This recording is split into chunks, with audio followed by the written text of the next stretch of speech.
want to be bigger than what I believe that is possible for myself.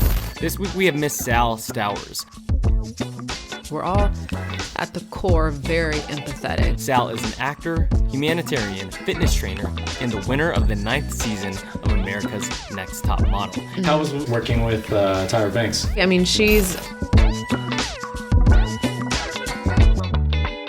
if you truly believe and you take the action steps, you can get there. Our bodies are telling us signals and signs all the time. You got to listen to it. What you do right now in your youth sets you up for your 70s and your 80s. Sure. I might have forgot to press record. And he forgot to press record. Before we get started, if you could do me one favor, if you received any value out of this podcast, please take the time to like and subscribe to the show. My goal is to keep growing this podcast and bring you the most creative and talented humans in the entire world. Taking the time to like, subscribe, and comment allows me just to do that. Thanks, y'all.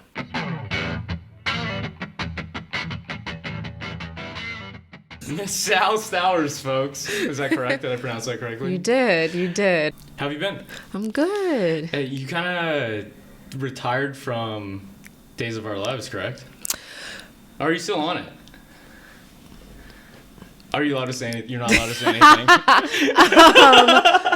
There's never truly retiring, I guess. Yeah. And so the show still goes on? The show is still on. Okay. Yes. Can you explain what a soap is? What is a soap? That is a good question. I mean, it's daytime television. Okay. It's about. Does it stand for something? I'm pretty sure it stands for something. It does? Oh my God, that's so bad if it does. Because I was on the show for like not 8 years. Cut. Soap. I don't. Yeah, No one has. We can look it up. I've after. done a ton of interviews. Yeah. No one has ever asked me that question. I feel like that's a pretty good question. It's a great question. Okay. What's the show about? I've never watched it. So, Days of Our Lives is just about a bunch of different families in this town called Salem. Okay. It's about the drama, the scandal, the love, the passion, the crazy, just what life takes these families through. Yeah. How many years were you on it? I was on almost 8 years. 8 years? Yeah. How was being on a TV show for like 8 years? Because like I know like friends who've been on a TV show for a year or a couple seasons and XYZ, and I don't know, I feel like when you're on a show for 8 years, the cast, the members, like all of that become like a family type of deal. Absolutely. And also, like, being a character for 8 years, I feel like you're more of the character than yourself. Yeah, no, for sure. Let me see. Was it 8 years? Maybe 7 years. Okay. It was a long time. Yeah. No, Lani, I know her like the back of my hand. Who's Lani? That's my character. Okay, Or cool. my character named Lani Price. When you're... Who is Lani? Who is Lani? Yeah. So Lani she's a detective. Well, I guess not anymore. I guess she's not a detective anymore. She was a detective. She was a detective. She is the daughter of the mayor of Salem. Okay. She's very driven. She's like myself in a lot of ways. Sure. She's fearless. She goes after what she wants. She's a mother, a wife. She's a straight shooter. She says exactly what's on her mind, and she just goes after it. She's great. I've loved playing her. How was playing a detective? Like what was your, I guess, like process to become a detective?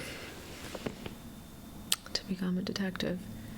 That's interesting because when I got the audition for this, I think the reference that casting had, gave us in like the breakdown was Angelina Jolie in The Bone Collector. Did you ever see that? Yes.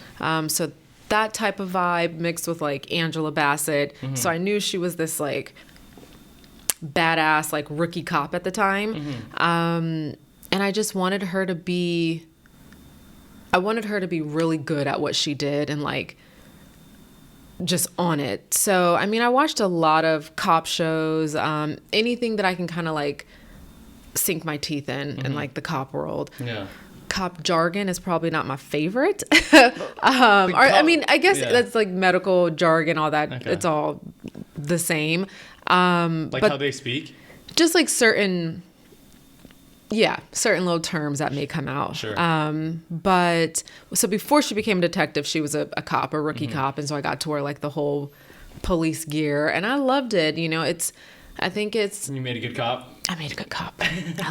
I think, you know, one of the reasons why... Cheers, oh, yeah. Cheers. It smells delicious. We got a holiday spice old fashioned over here, guys, with Inspirit Bitters. Oh, yeah. Good? Tasty? That's real good. Nice.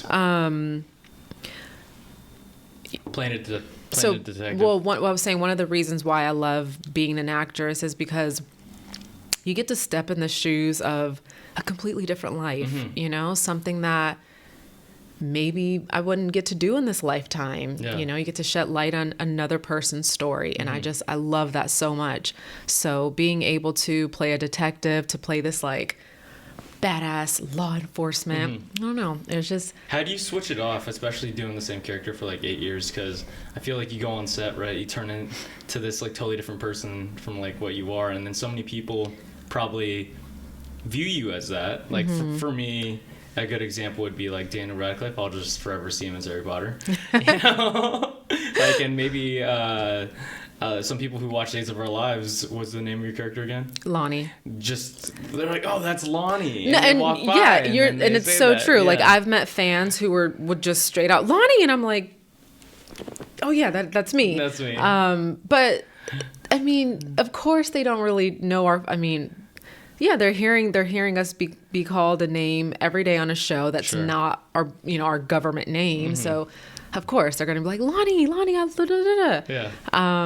But I guess how I turn it off is, you know, an acting coach I worked with years ago always said to make sure that you find a way to ground yourself when you leave set, whether that's jumping in the ocean if you can, or going to work out, or being around your family, or just doing something that brings you back into your world. Because it's, you can get lost in it. And especially if you're filming something so emotional, you know, our brains don't really know the difference. Like if you're crying over, I don't know what, well, I can say like, Lani had lost her son one season, and I remember just grieving over that. And then I had also in real life lost my grandmother. So at the time I was able to combine both of them, and it felt so real. Like I'm not a mother, but it felt like you lost your son. Like I lost my son. Yeah. Honestly, that's bad and great timing at the same time. It was really tough. How do you get yourself like into those spaces? Because I feel like that's a superpower, like in the sense of, oh, you could cry on cue, or you could get yourself into this emotional state. And it's not a superpower. We all can do it. We're all at the core very empathetic. We all, you know, you can look at someone, a child in pain, or you know, someone grieving, and you're gonna feel something. It's just tapping into it. Yeah. How do you tap into it? I mean, I am very sensitive. I can cry over anything. Music is a really big thing for me on set. Okay. I will always have like my headphones. I have a couple songs that really get me there. Sometimes, depending on like how deep the scene is, like I'll like go off to the side. I'll ask, you know, I'll tell our stage manager, hey, can I just have, you know, 2 minutes to just kind of process, and I just go there. That's interesting. Out of all the actors I've had on the podcast, or just people I've known, no one has even talked about like music getting in their emotions on set. Music is, I mean, you know, like I'm sure if you listen to a song, there has to be some song that like makes you kind of feel some shit. You feel something. And so for me, like there's a few songs that I can just turn on. What's your go-to song? Well, I can't share those. Are you not allowed to? No, it's not that. They're just my like, they're just, you know, they're for me. For you. Just the songs that I've like grown up with, that just kind of take me back. They just make me really. What's your genre? All over the place, actually. Yeah. So one is more of like soul. Okay. Is that Motown soul? I see guess. that. I have a country song in there. I was about to say, so like I saw you grew up in Madera. Yeah. I'm from Fresno. Mm-hmm. And big country town. Yep. And I was curious. I was like, does this girl like country? Yep. I love country music. My grandmother was a big country fan. Her art, why is he blanking? Like a rhinestone cowboy. Glenn, what is his name? I don't know. Like a rhinestone cowboy. I know that song. Mm-hmm. Is that theirs? No. It's Glenn. No, that's not it. Glenn something, I thought. We'll come back around, guys. Anyways, yes. I love country. So country's in there. Country's on the come up right now. Country, what did I read this on? I read something that country music is one of the most high vibrational music. High vibrational music in what way? Of just, I guess, like there's certain music that, is like low vibrational, like as far as like your energy, what it does to you. Like, do you know an example of that? Like of a low vibrational type of music? I think I feel bad for saying this, but this is not me saying this, guys. I think like heavy metal was like low. Okay. Yeah. Yeah. And rap, heavy metal were down lower. And then I think country and like classical piano are high vibrational. That's interesting. Yeah. I would love to hear about that because I'm always intrigued by. There's a lot of people who like music for vibrations, I guess, in terms of what I interpreted that as is like EDM, right? There's not a lot of lyrics, right? And you're literally just being vibrated by all these sounds. Yeah. And it's funny that you said that country music was like high vibrational. I love to read it because it's someone playing usually a guitar and just saying really poetic lyrics. Yeah, I'll find the article and send it to you. I was shocked by it too, but I do think it's true. Like I feel like if I listen to, let's say, like classical piano music, it can definitely make me feel I feel more focused. I'm like, I can study, country gives me all the feels. Like there's some country music I do not like, but there are, like, I love George Strait. Like he's probably one of my favorites. Love me some Reba. I do love Reba. I haven't listened to Reba in a long time. Country music too goes from like very redneck stuff to very like love story stuff. I'll bump Love Story by Taylor Swift any day. Oh, Taylor never hurts. But there's also like Red Solo Cup songs. Yes, it's all over the place. I think all music is kind of all over the place. And don't get me wrong, like I love my rap, like I love my hip hop. Like if I'm in a gym, I got that. That's all day. I listened to an interview with Ed Sheeran last week, and he was saying, I don't think there's genres anymore. It's just like music that you like and don't like. I agree. Because it's so cross-pollinated now. Like, so many people are doing various genres, and you're just like, what are you? It's good music. It's just good music. I think if you can connect to it and it makes you feel something, like that's it. That's it, period. That's it. How did Madera girl become LA actress? It's I guess there's a lot in there, right? There's a lot in there. So my mom's side of the family, well, I'm pretty much from all up and down California. Okay. I was born in Pasadena.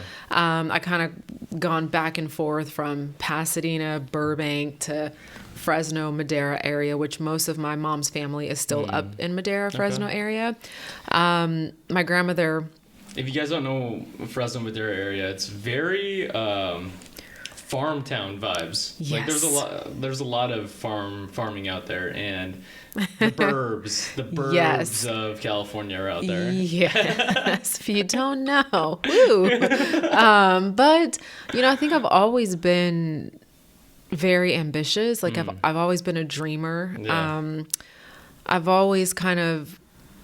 Did you always want to be an actor? Yes, but I didn't know it. If that makes sense. It doesn't. What do you mean? Like, always was into movies, always, like, saw myself in the movies, always wanted to be, like, center of attention, be in front of the cameras. But I think, like, consciously, I didn't really know that that's what it was. I don't think I really, really knew that I wanted to be an actor until probably like 1920. Okay. Then I was like, oh, there's something here. I love it. I don't feel like that's late. Or do a lot of actors like realize it earlier than that?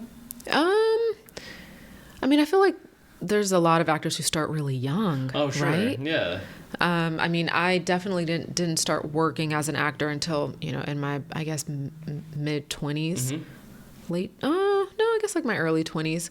But of course I started in the modeling world first. And then I think that also too introduced me more into acting. And I realized that, I want to have more of a voice. I want to do more. I want to, I want to shed light some way. Yeah. And I knew that acting would do that. Would allow me to do that. Not saying that modeling wouldn't. It's just different. It's just a different, so a different energy. First. Yeah, modeling was first. How did you start with modeling? Because I know you won season 9. What did you do on your work? A little bit of research. Your research. Yeah, so I won Cycle 9 of America's Next Top Model. That's big. Yeah. That's real big. Yeah. That's so cool. It was pretty amazing. It was a great experience. Was that like your first big...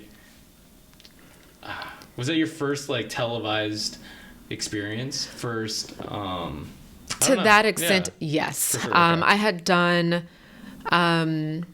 like a commercial and maybe like a co-star, I think, before that. I think. Oh, the years are just flying by. How was being on that show? It was fun. I mean, it was stressful, obviously, at first, because, you have 13 girls that you're put in a house. But it was such a crazy, wild experience for me. And one, I never thought that would happen to me. So you're kind of just like, whoa. Is the experience in real life a good representation of how the viewer sees the house and the show, like from home? From home. I think, oh man. From what I remember, I watched a few seasons. It's hard to remember because it was a long time ago, but I remember it being pretty chaotic, right? It can be chaotic. I don't know about your season or not, but I mean, of course you're going to have like... I just think about models in a house for a long period of time. Yeah, I know. It wasn't... Again, it's been some time now, so I'm like trying to remember back here. I don't ever feel that it was like that chaotic, but yeah, you do have tension. You have tension between girls. Of course, you have these young, 19, 20, early 20-year-olds getting together. Yes, there's going to be a little tension and chaos for sure. As far as like what the viewers saw, I mean, my cycle, social media wasn't really... It was around, but it wasn't... I'm really aging myself here. My cycle on social media. Social media was there, like, Facebook, Twitter, or was Twitter there? Yeah, Twitter was definitely there. Twitter, or maybe it was MySpace. MySpace was definitely around. I think it was MySpace, because I remember that's how Kara found me, was on MySpace, which was one of the, like, I guess she was a casting director. Casting people were using MySpace? That's what's up if they were doing that. I think she was casting. I mean, she reached out to me on MySpace. But yeah, so it wasn't necessarily, we could show everything like via social media, how some cycles have gotten to. But I do feel like it was pretty authentic. I mean, it wasn't scripted. Yeah. Oh, so it wasn't scripted at all? That's sick. Yeah, no, not, I'm like, I don't think so. Yeah, no. How was, I guess, working with Tyra Banks? Oh, it was great. I mean, I've always been inspired by her. I genuinely had no bad experiences, It was great working with her. Like, my whole experience there, I truly am thankful for that experience. Sure. What did you learn from that? Oof. I think I'm still learning from it. Just being fearless, trusting myself, taking the risk to put the risk out there to try things that I never would have thought, you know, I would have done. What's modeling taught you? Because I didn't realize how difficult a job modeling is until Kev, my older mate, he's a photographer, and posing for a long period of time, changing different makeups, different looks, holding different poses. I was like, and then I did a photo shoot one time. You did? Yeah, with Kev. Okay. And I was just like, yo, this is way harder than I thought it would be. Yeah. It's not easy, Yeah. especially if you're doing like catalog work where you're, you're shooting for like 8 hours and you're just shooting like 30 to 50 looks. Like, it's exhausting. Sure. It's very exhausting. Yeah. But I mean, you learn that, you just become so like, all right, this is what I got to do. This is it. This is for me to get over here. I got to do this. It's not fun, but you're getting paid very well. Yeah. It's sometimes you're getting flown to these like really beautiful locations. Sometimes, I mean, if it's catalog, maybe not, but, sure. You find that strength within and you got to do it. What was, did you like want to be a model? Yeah. Okay.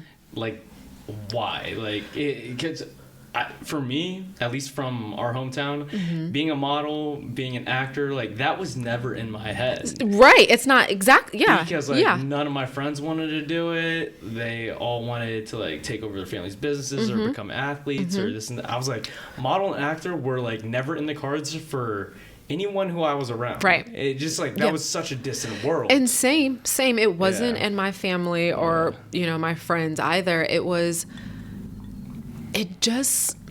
I just kind of always had this thing inside of me of like, I want to be bigger than what I believe that is possible for myself, if that makes sense. Where do you think that comes from? I just, like why, okay, if you watch a movie or you watch a great athlete playing, say Tom Brady, Tom Brady is no different from you and I. In terms of being a human or? Being human, breathing, blood in his veins. He just, he went after his dreams and he never stopped and he became Tom Brady. Do you think that's completely true? Because I also feel like, for example, no matter how I try and I wanted to be a basketball player, I will never be an NBA player because of just like physical. I will never be 6'8". Okay, but there's some shorter basketball players, right? I think the shortest one's like 6 foot. But there was someone under 6 foot. Come on. There's definitely someone under 6 foot for sure. But no, okay, yes. To that extent, yes, I hear you what you're saying. But I don't even think Tom Brady started with football. Didn't he start with like... I don't know. I think he did start with football, but I don't know. I don't think it was... I could be wrong. Baseball? I don't know. We're talking shit, guys. I don't know. Do not quote us. I do not. This is... Yes, I don't know. I'm trying to just inspire. Yeah. Okay, let's maybe not use Tom Brady, but just why not? Like I would watch TV. I loved magazines, when I was in high school. Like I hate that magazines are not as... they're not as cool as they used to be. Like, it's so funny because you'll see all of them at Ralph's still. Yes. Or like, I was like, yo, who has ever bought these? Are these just for like You don't understand, Nate. Like, I loved magazines. Like, I had to have all of them. 17, Vogue, Harper's Bazaar. I used to have a collection. When the vision board thing got big, I started using them all up. But magazines were it for me. Like, what was on your vision board?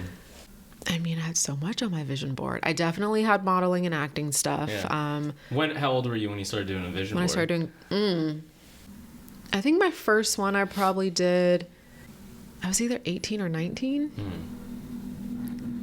Yeah, I remember doing that. I think it was like in high school. I think they made us do it. Oh, they did? That's cool. Yeah, it was cool. That's actually really cool. Like bring magazines in and put together a compilation of things that inspire you or something like that. Yeah. I'm trying to think, when did The Secret come out? Because that was a big thing for me too with the vision boards. What's that?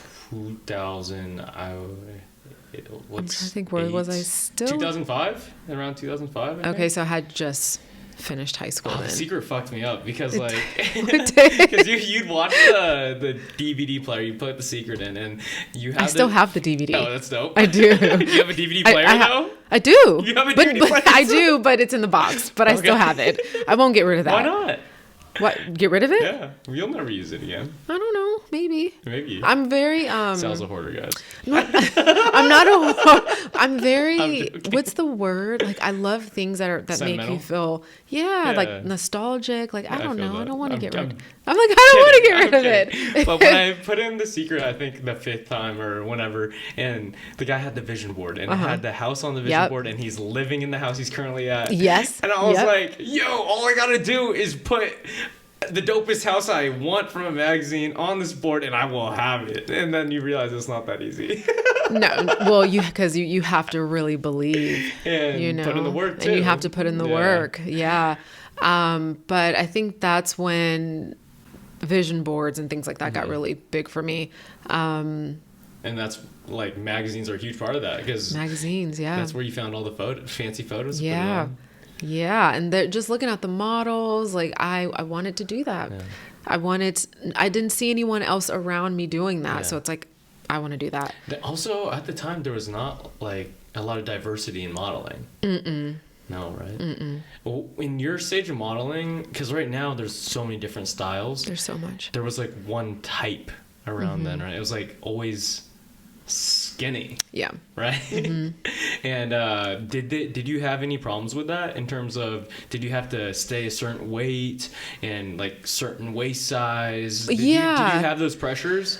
I did. I think everyone in the industry, in that industry, does have it. I think for myself, I am tall and I am thin, but I'm not.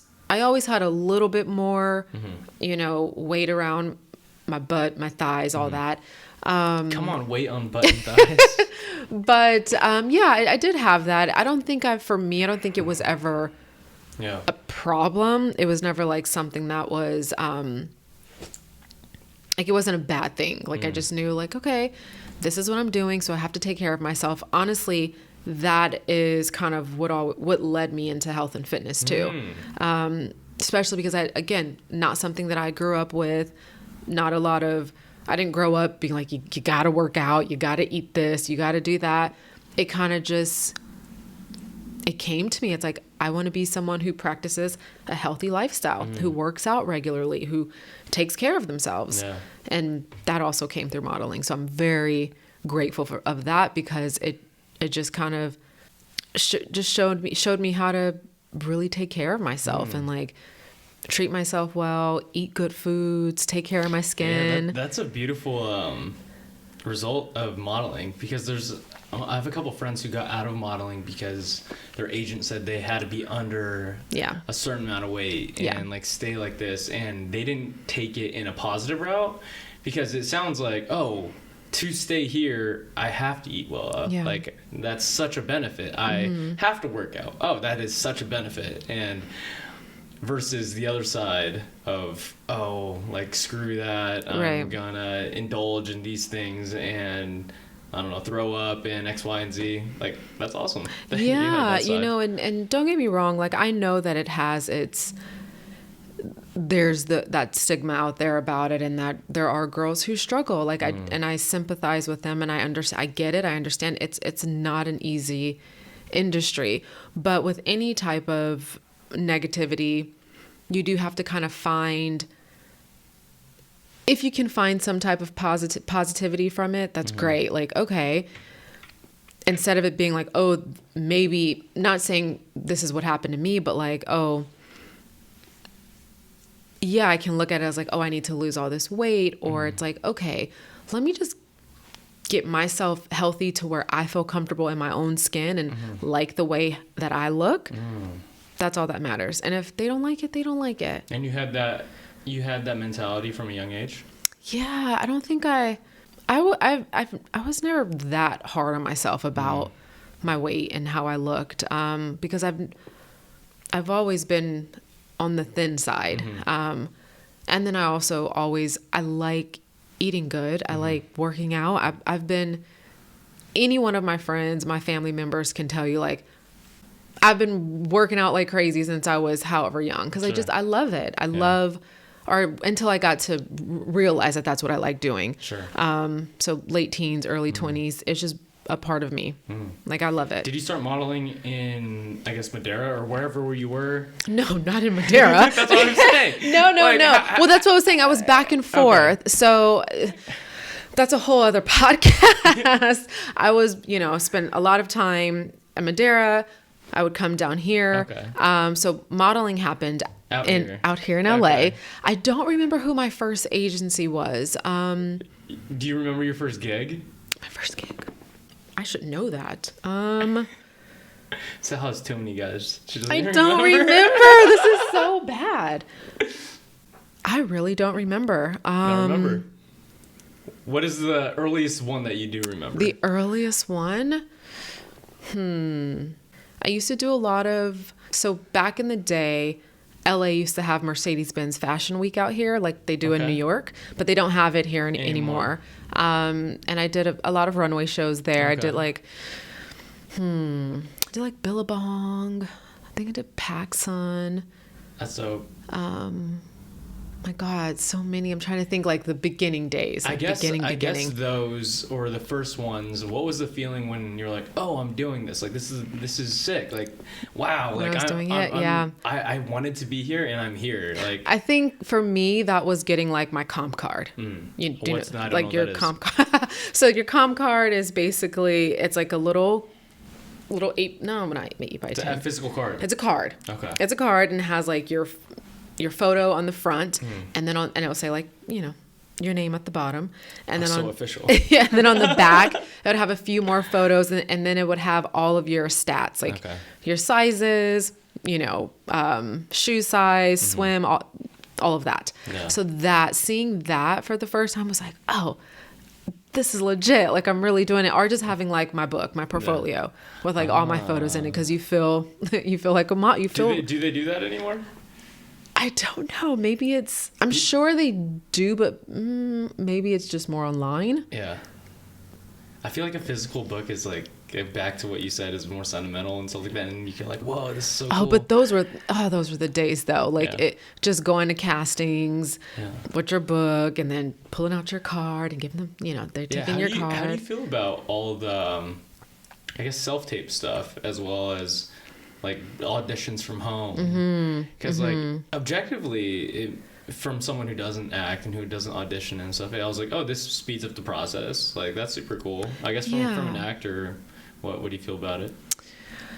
I'm hit or miss, to be honest. I actually genuinely like going into the rooms. It's terrifying. What are these rooms like? Like, if you walk in, can you describe to me like like what it looks like? Just like, it's okay. Most of the time it's just like an office building. Okay. So just like an office, usually walk in, there's like a seating area where you can go and, sign in. And then you just go and you wait, and then they come and get you, and then you go into like an office, just like a smaller office. Okay. That's it.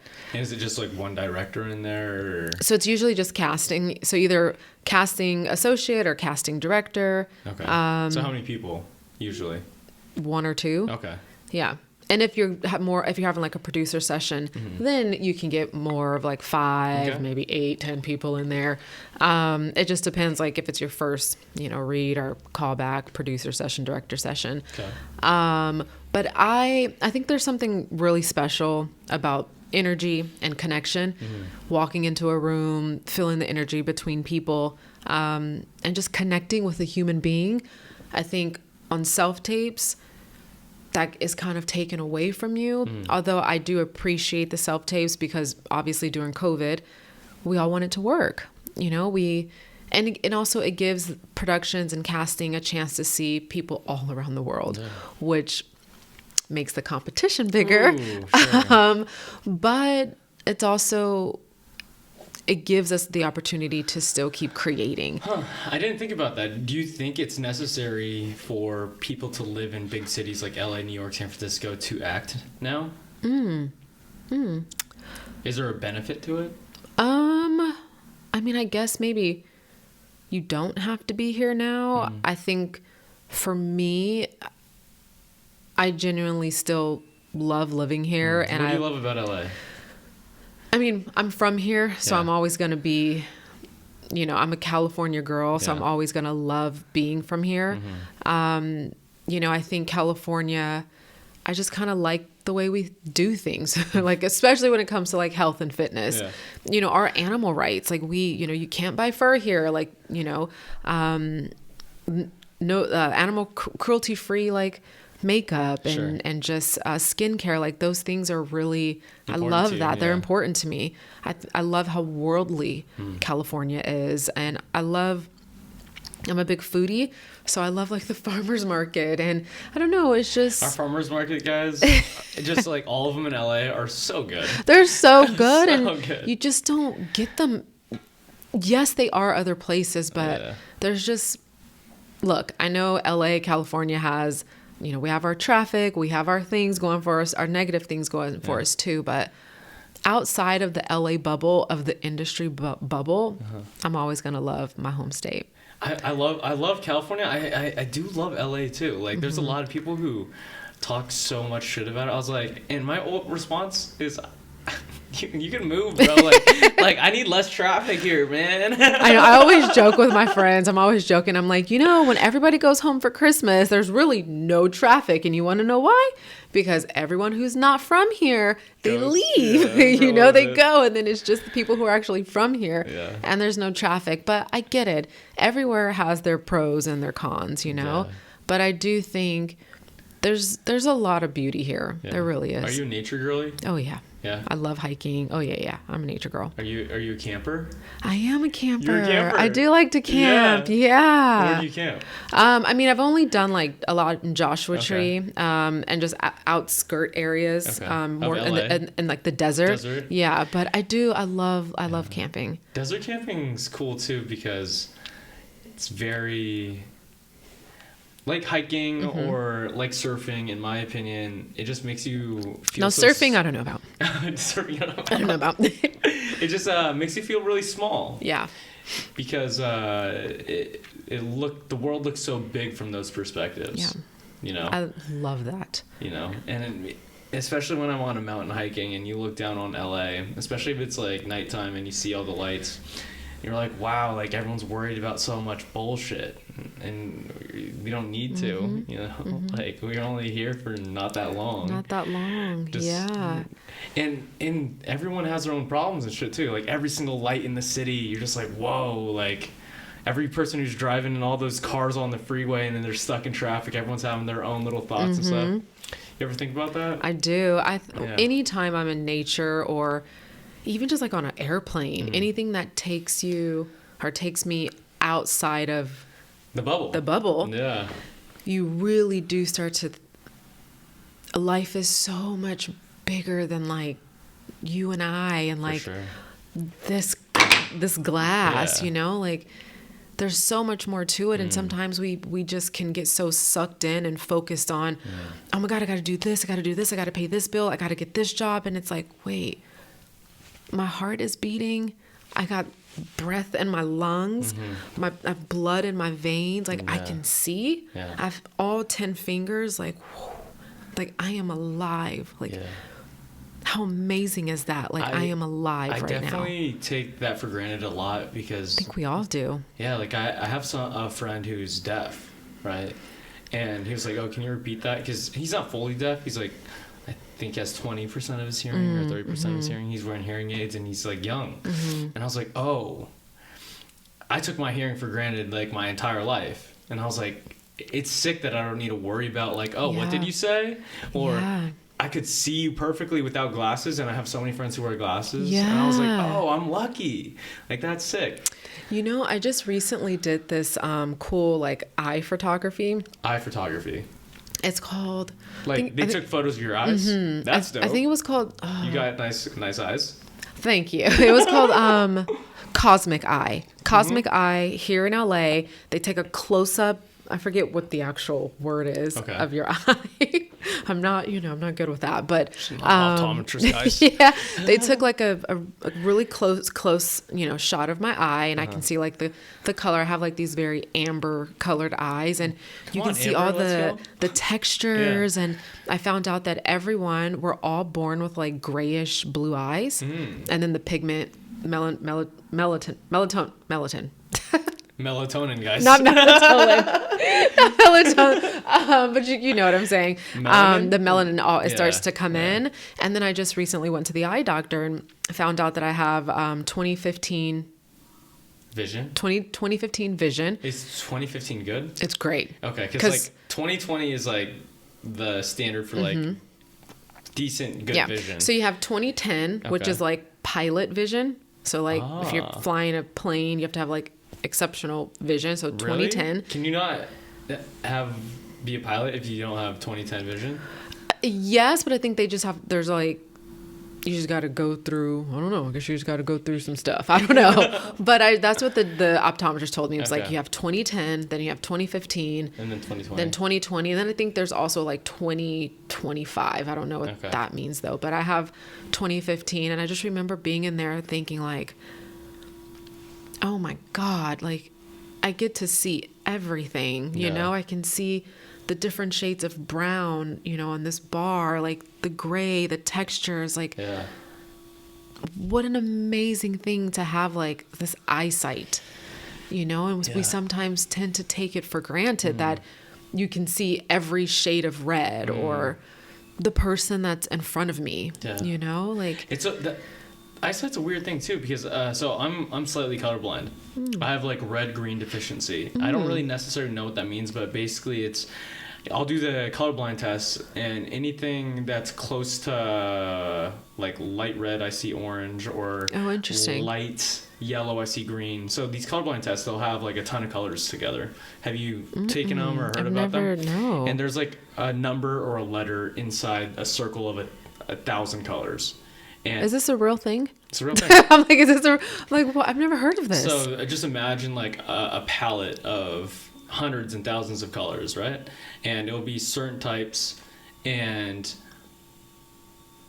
there'll be like a number in it, like a 6 or a 5 or a Z. And if you could see the number, like the Z or the 6 inside the color palette, you're not colorblind for that. Interesting. So like for like the top 5, I could see the letters. I was like, oh, that's A, that's G, whatever. And then for the bottom, like 3 or 4, I was just like, oh, there's no letter or number in there. But there is. Yeah. Does that make sense? Wow. I Yeah. wonder why they don't do that. Because now I want to do it. So I'm should do like, it. why they don't do that at the optometrist? Like, why? Because I don't think it's a sign Right. of blindness. Like Yeah. you're not blind. And I don't think being colorblind, unless you're in the military or in wanting to become a pilot, it doesn't really matter that much. Well, I mean, just to see though, like Just find out. you do all this. I mean, I did like 8 different tests the other day. I was like, what is all of this stuff? yeah. Like it was insane. There But was no colorblind test. no colorblind test. There was Ah. this one eye test that it kind of reminded me of like, oh, I guess this is what it would be like if you were a pilot, because you have to see all the different lights, and Yeah. so you're looking in this like, I don't even know what that machine was called. But you basically have to push a button every time you see a light. Okay. And the lights are just coming up all over. They're very faint. They're very bright. And when you see a light, you'll press it. You press it. But I Okay. mean, sometimes the light was barely there. Barely there. And you're like, is that, okay, yeah, that's something. But I mean, I would love to do a color test and just see like, And they're online. am I Just seeing take it everything online. clearly? Like, is this really red or is this like orange? Yeah, so it is crazy because, you know, in elementary school, or I don't know, did you do it in high school where they told you to color certain things a certain color? Yeah.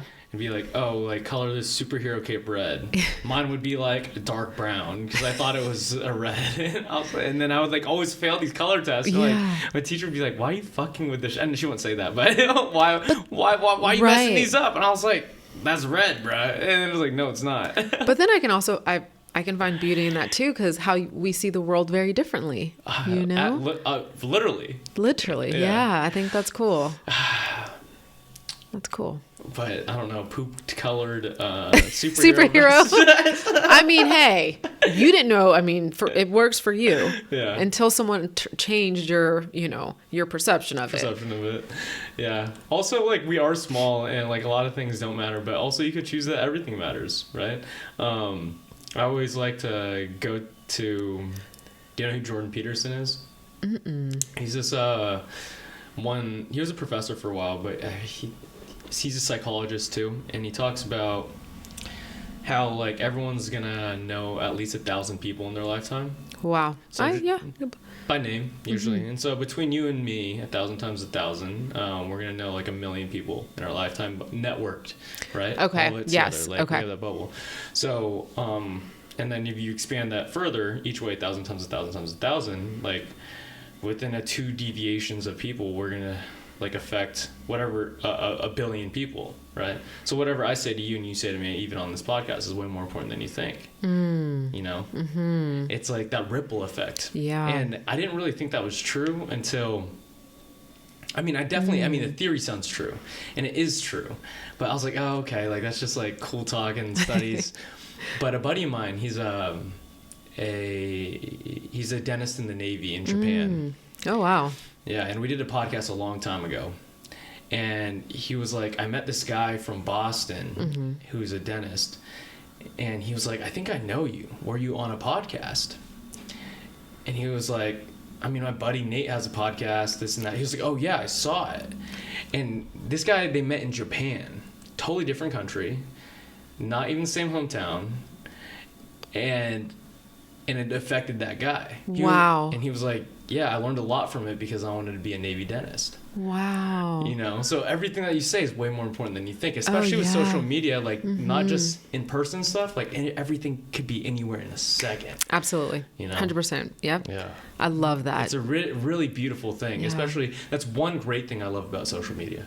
That's like, you could have auditions in other parts of the world. Like, granted, it is more competitive, but also how much better of an actress are you going to be if you book something? Exactly. So sick. Yeah, I think there's so many beautiful parts of social media. Again, there is the negative side of it, but there's also just like this podcast and how you can help change. Someone can wake up feeling horrible and then they can see this podcast and like, you know what? I can do this. Yeah. I'm gonna get up, I'm gonna go about my day, and I'm gonna make this the best day ever. Yeah. You know, that's such a beautiful thing about social media if you allow it to, if you use it that way. Because I do feel like there are some people who can use it the wrong way.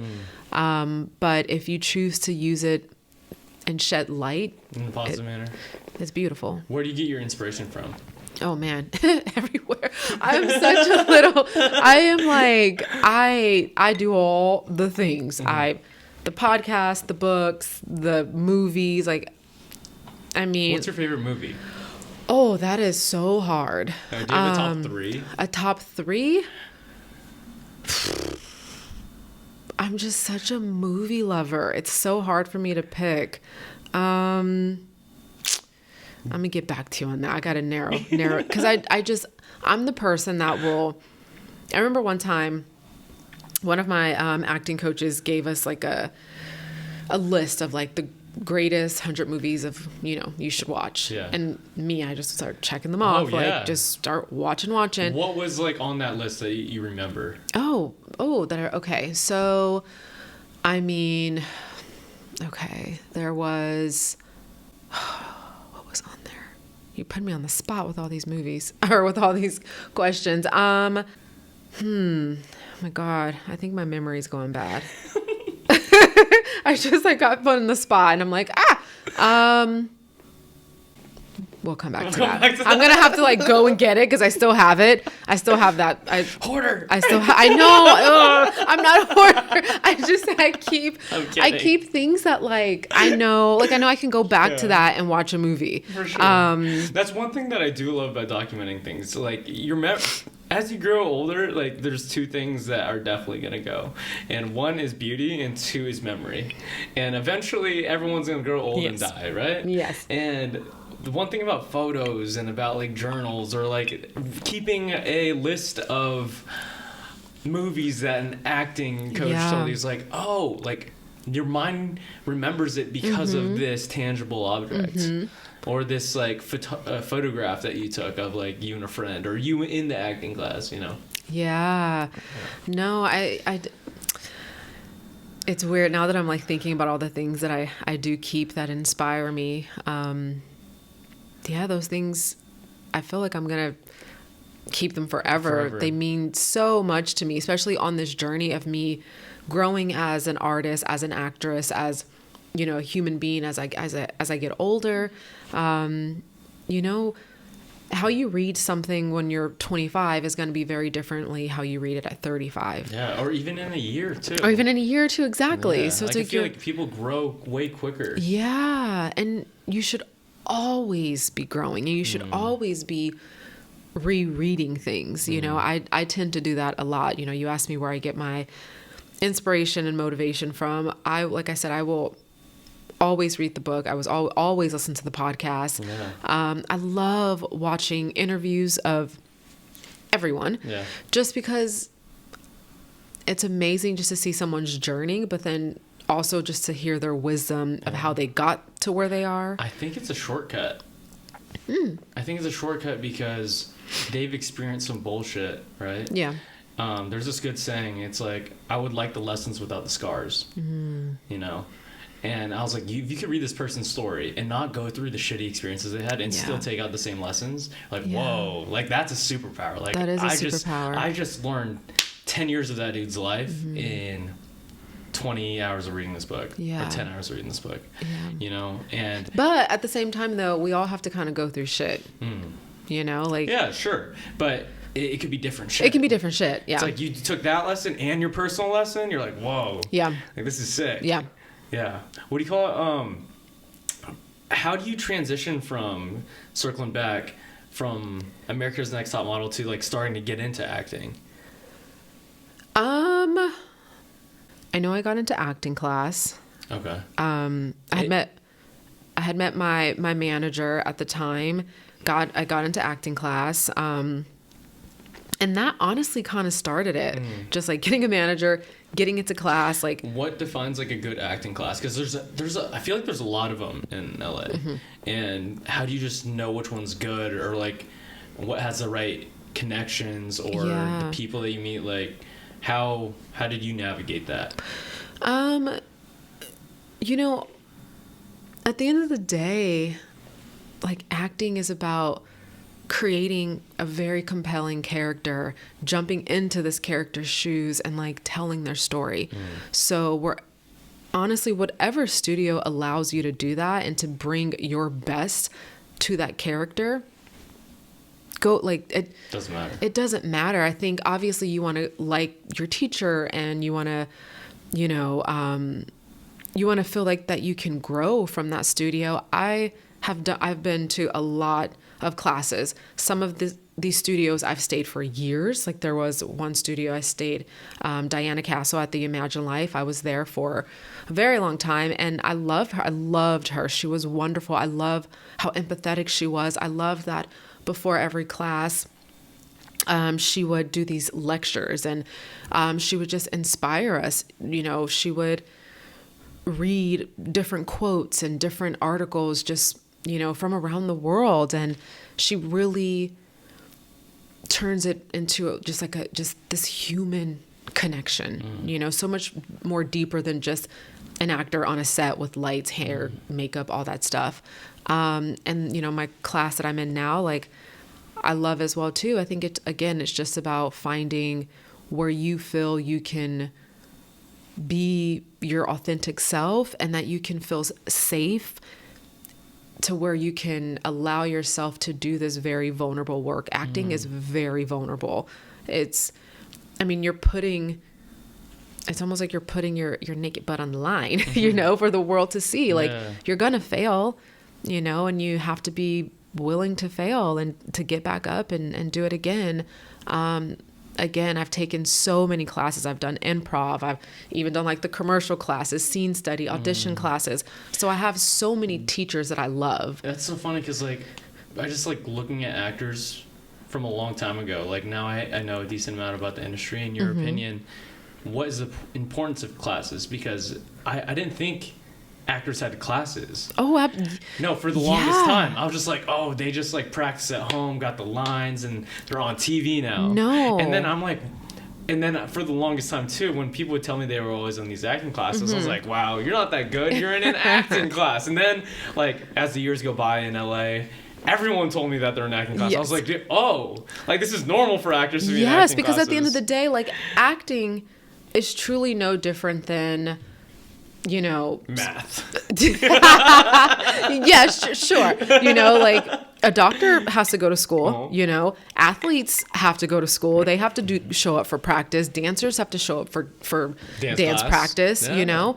It's the same with acting. You have to, you know, practice or use those muscles, you know, practice, and you got to show up. You got to, you know, read scripts, learn about Shakespeare, really just working those muscles. If you don't work those muscles, like in fitness, they're going to get weak, Sure. you know, and they're going to become underactive and you are not going to perform correctly. So same thing with acting. Like you got to show up, you got to practice, you know, your craft. That's a good and analogy. you really do. Like Kobe Bryant showed up in practice every day. So does an actor. Yeah. You want to be great. You want to have mastery. Mastery comes with learning how to have confidence in a skill, right? Yeah. Like you have to really show up every day. And not just confidence too. I think confidence as Yeah. well. Because like I feel But like that's where confidence comes from. Yeah. Confidence comes from having that confidence in a skill. yeah, You know? to be so confident that because you've done that work so much and you are, you know for a fact that you will come through on that skill. That you're so by definition you're confident. You know? And, you know, with acting, I feel you're always gonna, at least for myself, like I'm always nervous, you know, before I go You get on butterflies? set. Oh, heck yeah. But for me, it's like, that tells me that I'm alive. I don't remember the last time I had butterflies. Really? Do you remember yours? Oh man. I mean, anytime I'm on a set, I'm going to get some butterflies. Really? I'm going to get a little Yeah. nervous, especially if it's like the first day on a new job. Oh yeah. I definitely have butterflies because I'm excited. I also, you know, I want to do great work. I'm working with new people. So there's all the feels going through me, but I have learned over the years to use my nerves, use my fear, and I just kind of say, fuck it, and just go for it. But again, as I mentioned, is like when I'm that nervous, it just means that I'm alive. And if I'm alive and I get to do this, that means I'm still on this earth. Yeah. And that's for me It's is like it's a very, I don't know, euphoric feeling. yeah. Because then I just start thinking of like, think about all the people who want to be right here where I'm at right now, like who would give anything to be here and do this.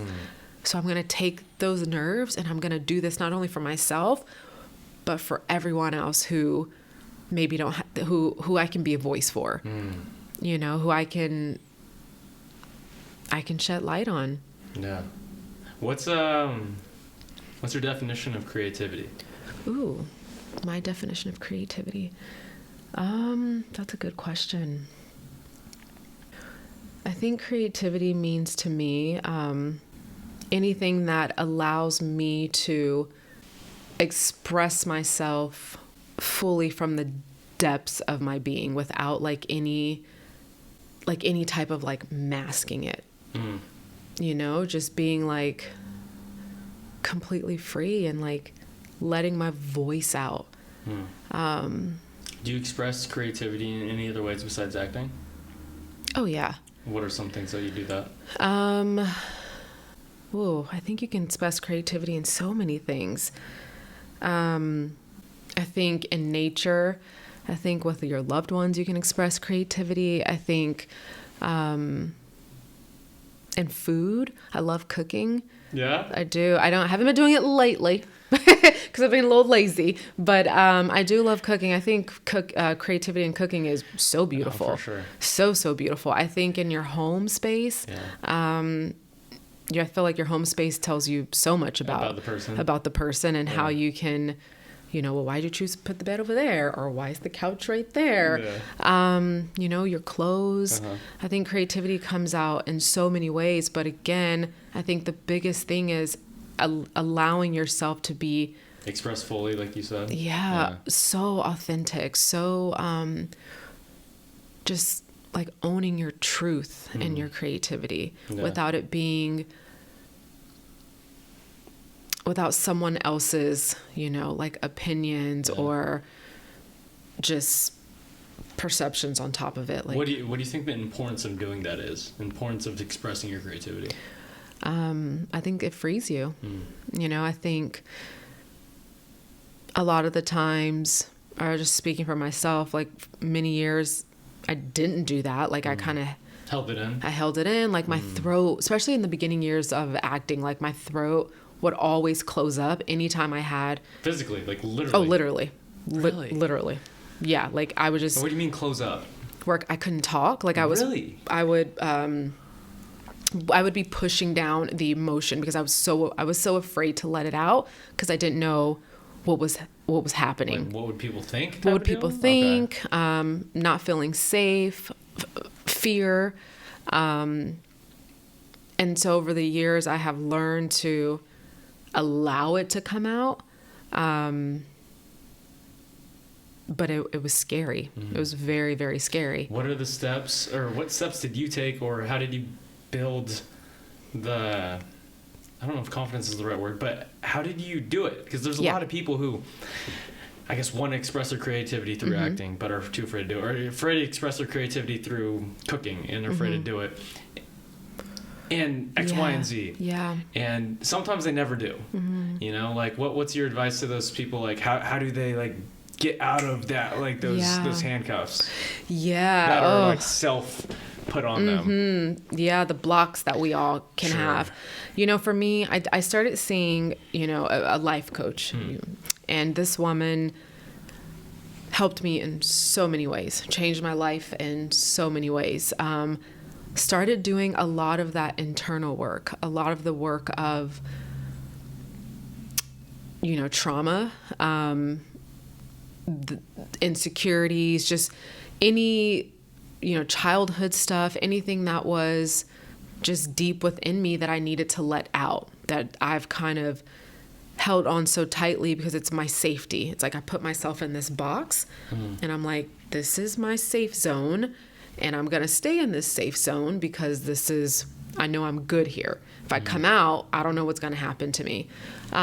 So we started doing a lot of work on that, talking things out, working on my self-worth, just believing that I am enough and that I can do this, be an artist, be an actress. I also worked with a voice coach. I guess what were the cues or what were the steps that they told you to be able to believe in yourself, to do those things? Yeah. Or was it just one day that you did?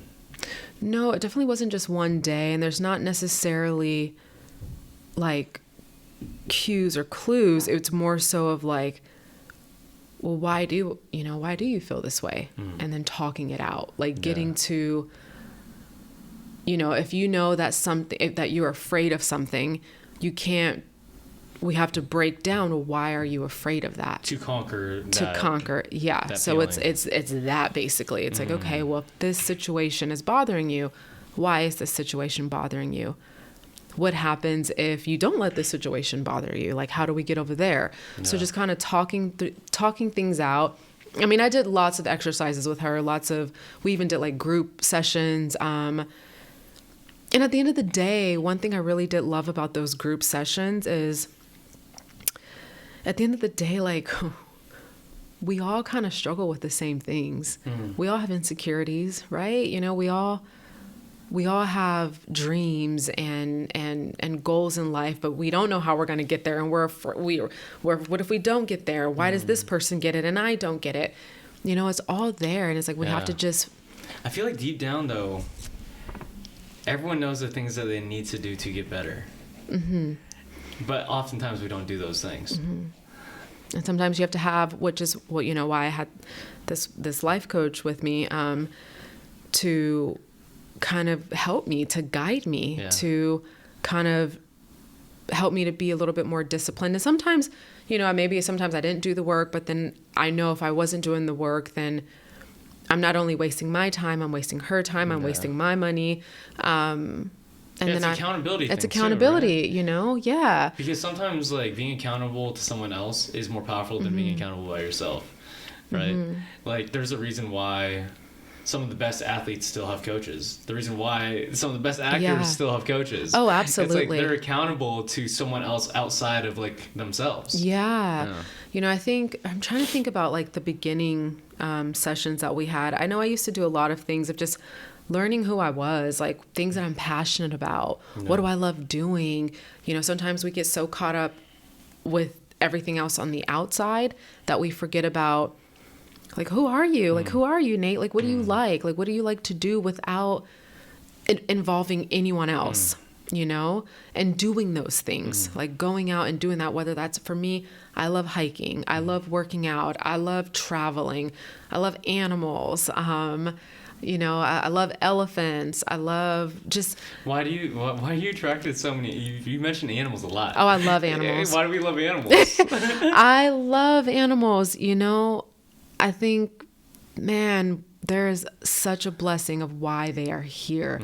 Animals can teach us so much. These beautiful little beings, they love us unconditionally no matter what. You know, and like... Are you talking about all animals? Yeah. I don't know. If I'm next to like a lion or a bear, I don't know if they love me. I think they'll eat me up. There's just something very majestic about animals, Definitely and they can majestic. teach us so much if we really pay attention and we really listen to. What has animals taught you? Oh man. I mean, even if you just look at, okay, I know we want to talk about the lions and the bears and like the sharks.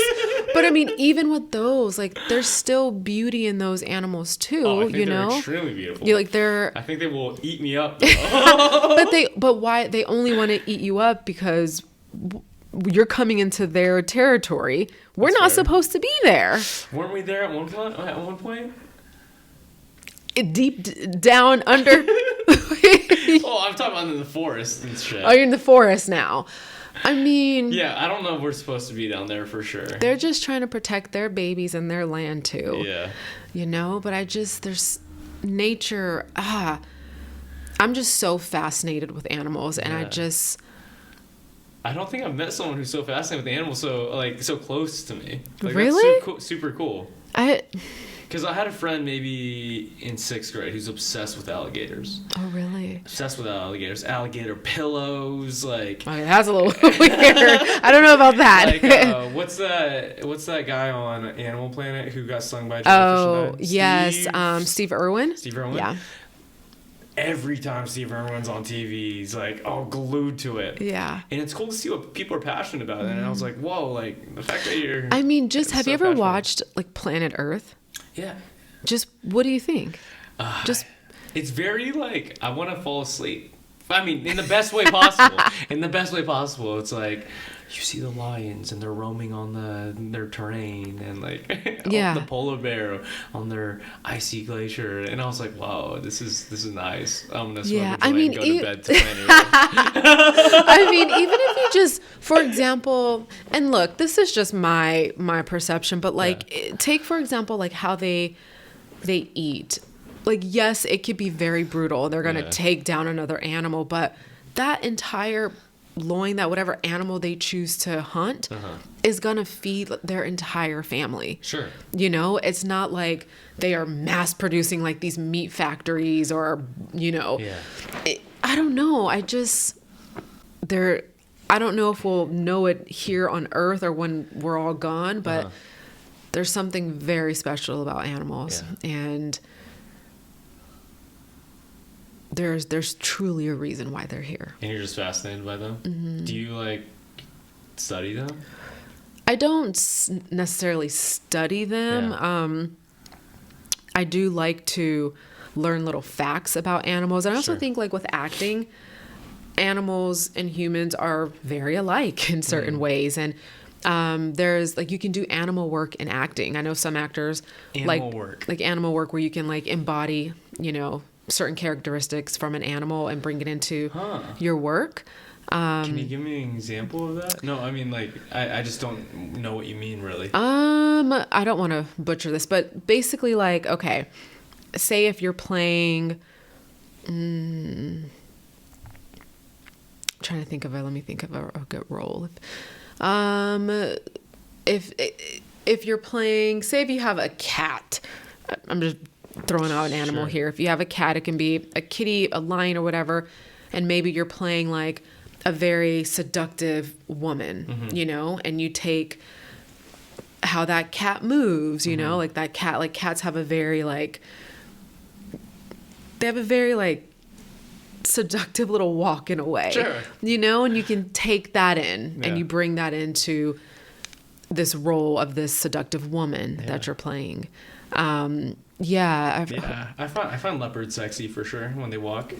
Yeah, that was or a like very sexy walk. A panther. Panthers too. You know? Yeah. Again, I just feel like they'll eat me. They don't. I don't think that an animal just wants to No, for sure. We shouldn't be eat in you their unless they are spaces. feeling threatened Or hungry. yeah, okay, if they're hungry. Yeah, I guess maybe. But I don't know. I think animals can teach us a lot. Yeah. I think they can teach us so much about ourselves. Animals and they're what I very feel. smart. Animals are so smart. Yeah. Especially elephants are like ridiculously smart. Yeah, when you said elephants, I was like, why is that the first animal that she said? Oh, they're my favorite. Elephants are my favorite. I love them so much. Yeah. They're so beautiful. They're so sensitive. And like, there's this one documentary where this elephant is in front of a mirror. And he does exactly what we do in the mirror. He's like checking out his ears. He opens his mouth and you're just like, what? Yeah. Like, it's fascinating. Wow. And so to just, you know, people who torture them or What would we do without mirrors? Like, imagine just... Yeah, what would we do without mirrors? Like, no one would... take them for granted. Yeah. Like, mirrors are dope technology. Oh, yeah. Yeah, I remember. So we use them every day. Brushing your teeth, doing your for hair. everything. Girls especially, like, everything. Exactly. We can't go without a mirror. Getting car crashes with mirrors and your makeup on. To mascara. I remember a couple years ago, I did a trip with this organization that I work with called World Vision. Okay. And I went to Africa. And we were at one of their project areas and kind of seeing like where they get their water from, like a water well, which is very contaminated, very toxic water. And World Vision comes in and they build, new water wells for them to have access to clean spring water from the ground. But I was videotaping, or not videotaping, but I was recording on my cell phone. And some of the kids like came behind me and they were all, so fascinated by the selfie. Oh. Because they could see themselves. We were far out in like the villages of Africa. They don't have mirrors. Yeah. They're not looking at themselves, And so I'll show you later today. I have it on my phone. But it's just fascinating. They're just like looking at themselves and just in complete awe. And I just remember that moment being like, oh my God. Like, do they not have computers over there or anything at all? Where we were, no. Because they Why were you there again? Sorry.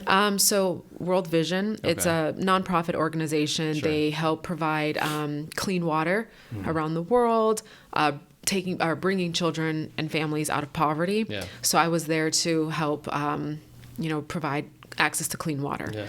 Yeah. Most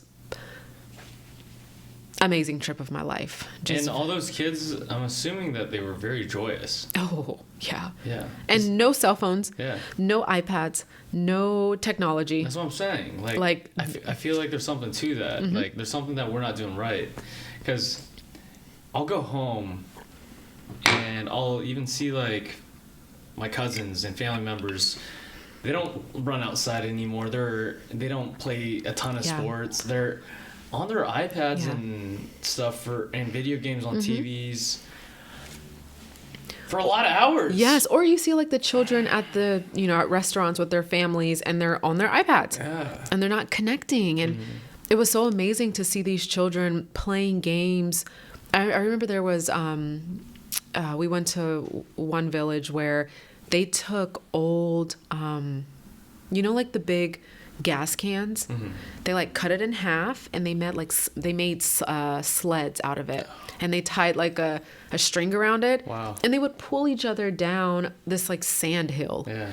And I was just so fascinated by that, because how creative were they to think of like, that is that's creativity. Sure. Just like, we're gonna make a sled out of this. And they're having the best time. Having the best time. Yeah. Like a dozen kids just playing this game, and no cell phones, no. And I mean, yes, I'm sure that they would love to have, the iPads and things like that, but it's. Would they though? If they don't know it? And I guess so. It's like it's like you only know what you know. That's true. And a lot of the time, do you think these kids who have iPads right now played Ring Around the Rosie in like elementary school? Like, I know I had a fucking blast doing that. Yeah, I loved it. Or like Duck Duck Goose. Duck Duck Goose. Yeah. Yeah. I love playing all those games. I don't know if they do that anymore. I haven't seen like young kids play tag really. Yeah. We used to do that all the time.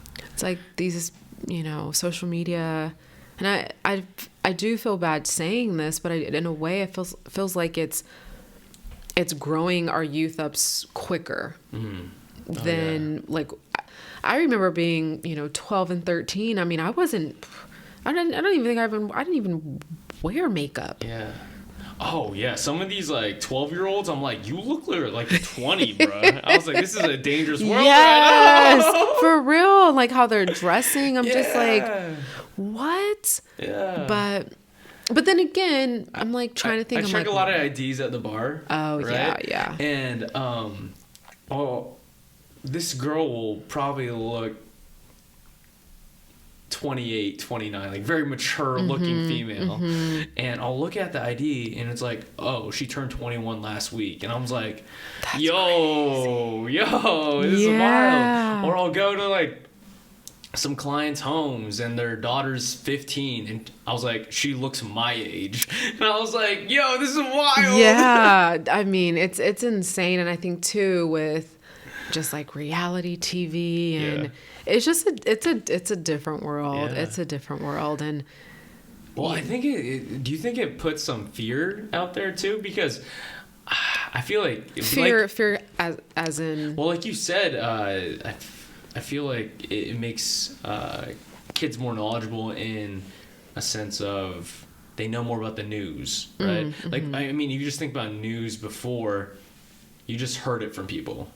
You just saw it from the newspaper. Now every social media, any big tabloid is like, boom, everywhere. Boom, this and that, blah, blah, blah. Yeah. And we didn't know too much about like wars and stuff back in the day because there was not a lot of news outlets. Right. You didn't read the newspaper. You didn't know. Right, you didn't know. And now, like, everyone has everyone's own opinions about shit. And you're like, oh, like, like, this is kind of scary, but, like, there's not a ton you can do about it. Right.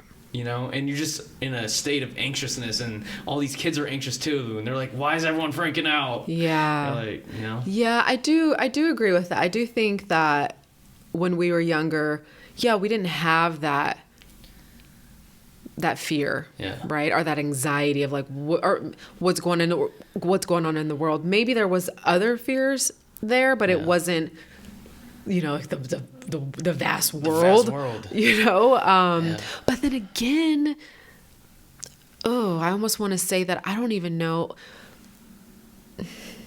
if our youth, like, they're so self-absorbed nowadays. I don't even know if they even see, outside of like their own little bubble. Yeah, I mean, I feel like I didn't either though until I'm like, maybe I didn't either.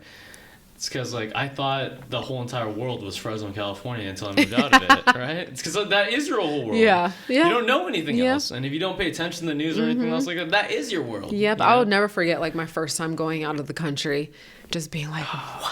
Yeah. I went out of the country the first time only 2 years ago.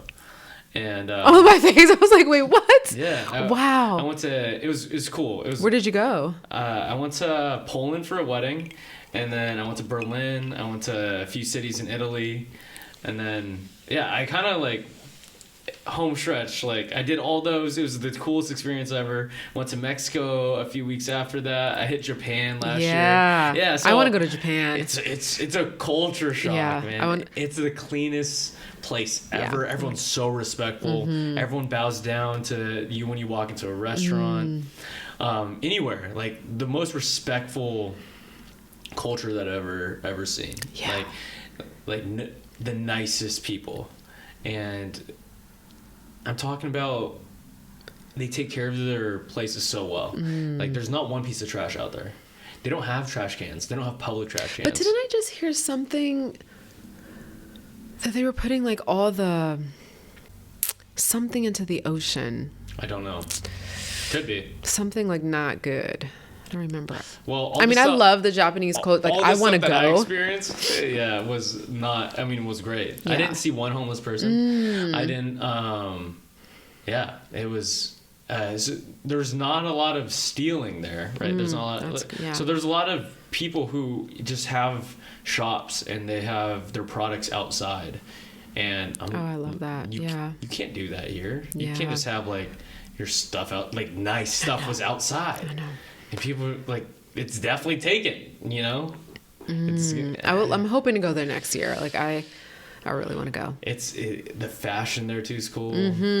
Yeah, I don't know. So it's a wonderful place. But traveling teaches you a lot. It does. What has traveling taught you? Oh man. Oh my God.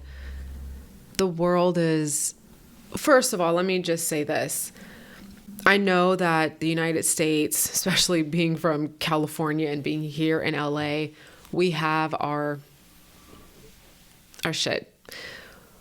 But it is truly a blessing, in my opinion, to be born and raised here. For sure. I have been so many places around the world, and you don't realize how good we got it. Yeah. Yeah.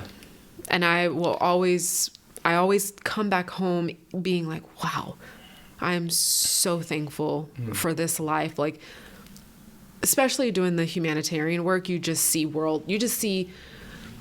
things that you can't even imagine. Yeah. And then you get out there and you're like, whoa, they cannot even imagine how we get to live here. Yeah. The fact that we're sitting here doing a podcast. Yeah. What? Yeah. You know?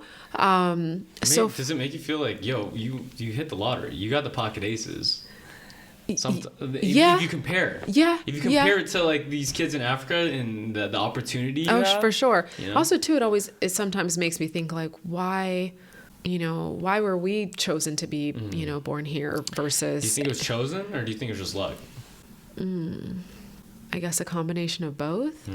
I think traveling always, it teaches me, or not teaches, but again, the gratitude. No matter if I'm going to going for humanitarian work or if I'm just going for vacation, because if I'm going for vacation and I'm going to these like beautiful places, I'm like, oh my God, I'm so thankful for my life. Like, what the heck? This is insane. But I just love learning about the world. Yeah. And then until you actually step out of, Fresno or California, you don't believe what else is out there. And then you see it and you're like, oh my God, like the world is so beautiful. And it's the people, like just seeing different cultures and, experiencing different food. It just, you learn so much from it. But I think every time I travel, I always come back to gratitude before I take off, when I'm coming home, because it's such a blessing to me, like I know so many friends and family who have not traveled. And they look at my life and they're like, whoa, like how that is so amazing that you get to go there. And it's like, I wish I could share this opportunity with everyone. I think it's also a lot of people are scared to do it. Because I was scared to do it at first. My first plane ride. It's not that expensive to travel sometimes. Like you'll look at like a round trip ticket on an off season date to a different country could be under $500. Oh yeah, I just found out I'm not going to say the airline because I don't want everybody to go do She it. doesn't want to share the goodness, guys. No, but there's this airline where to go to like Japan. I was like, wait, how much? Yeah. Oh my How much was God. it? Under 500. Wild, Like right? so cheap. And then it's like, it's not expensive really Yeah. to travel. Like you just have to plan and you just have to do it. Yeah. That's it. It's taking the leap. It's taking the leap. Because you could get stuck in your everyday life. Get stuck in the, I'm going to audition until I get the whatever. Or I'm going to, just until the next thing. And it's really eye-opening, at least in my opinion, when someone dies. Yeah. And you're like, Yeah. Like my buddy lived in LA recently and he just moved back home because he wants to go take over his dad's grocery shop because his dad passed away. And 2 months before his dad was supposed to come out and visit him in LA and retire do all that jazz and really enjoy his son and his accomplishments in LA, his dad died of a heart attack. Wow. And like just hearing stories like that, not even in my life, I'm just like, take the flight. Take the risk. Take the risk. Do the thing. Exactly. It's like, yo, what if that's you? Exactly. You know? Absolutely. Another thing I really love about traveling, I've traveled a lot by myself, just, with my career. But meeting people, like I love to sit in like a coffee shop or a cafe and I, drinking my tea or, having my little, whatever, my croissant, whatever you want. You're a tea girly, not a coffee girly? Okay. I love coffee. Oh, okay. I cannot tolerate it. My body just cannot tolerate it. Really? Yeah. I love Even just black coffee? coffee. I don't put sugar in it. I don't do, I'm like, even just black coffee? just black coffee. It will fuck with you? Yeah. Yeah. It doesn't. Sorry, I interrupted your story. It's mostly, honestly, it's caffeine. Okay. It's not just coffee in general. It's caffeine. Like I love matcha. I love matcha. So even matcha messes with you? If I have it every day, if I go breaks without it, then I'm good. Okay. But I got my rituals down. Like I love. Ooh, You like whisking that matcha? I'm whisking that matcha. So you're authentic. You're not the. No, I got my bamboo whisk. You got the bamboo whisk? I got my little Oh. matcha cup. Like I'm. It's a thing for me, but I can't have it every day. So it's Okay. caffeine. Hold so on, pause. Do you think it matters? The whisk? Yes, The it does whisk? matter. Why does it matter? Because the whisk, it like bubbles it up. No, not the electric one. Electric blender thing. Yeah, it like bubbles it versus the bamboo whisk. It makes it more of like a foam, like a froth. Yeah. If I like It's like smooth. It's smooth. Yeah. The other one, it's too much power. Ah. So it does make a difference. Because, Don't come at me. because coffee people are super about their pour overs. Yes, And they're just, I was yes. like, I've never heard someone talk about their matcha like that. Yeah, no, for me, I'm always gonna use the bamboo whisk. Yeah. I'm always gonna. Authentic. I like yeah, it. I'm always gonna. What is that thing called? I don't know. Is it stiff? Like stiff it? I don't know. Where you just kind of like thin out the powder, Okay. so it doesn't get like Stiff it. lumped. Stiff it. So it's called stiff. I don't know. Stiff. You would know better than me. I don't know Matcha. the name. No. I'm like, I don't know the name of it. But I guess talking about matcha and stuff, we haven't. What's health and fitness do for you? Because that's how we met. We met through training at we F45. did at F45. Yeah, I know it's such a weird thing because everyone's always like, even when I was doing F45 for that short time, I was like, well, why are you doing this? Like, you're an actress, you're on a show. Like, what are you doing? And same now with me, at Boonda. It's like, why are you doing this? Shouts out Boonda. Yes, my Boondies. Encino just opened. Yes, we just opened. I just, again, like I mentioned earlier, I love health and fitness. It has more to do with just how I'm going through life.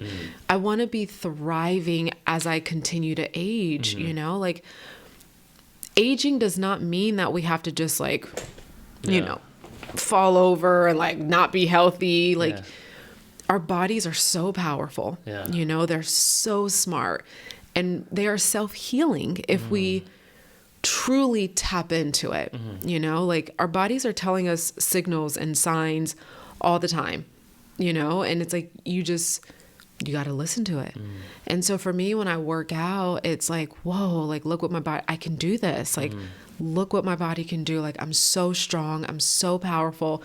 It's more mental than anything, you know, like it's just fighting those thoughts of like, you know, I don't want to work out right now. It's too hard. I can't do it. Our bodies can do it. No, we can do it. You just you gotta get past the mental. And yes, there may be like actual physical things that you have, but what's the, I guess, balance between it? Because you said listen to your bodies, but also you said that your body's saying like, oh, I don't want to work out right now. yeah. So it's like there's a happy medium. There's to a happy it. medium. Is it my body doesn't want to work out, or am I just being lazy and I just don't want to do it? So how do you differentiate it though? So for me, I mean, I can pull the lazy card a lot. I can do that too. But no one is ever really going to say after they're done working out, like, I feel horrible. Yeah. It's not the case. That's not the case. You're going to... Most, like 99.9% of the time, you're like, I feel better. You feel better. Yeah. Now, if you do have like aches and pains,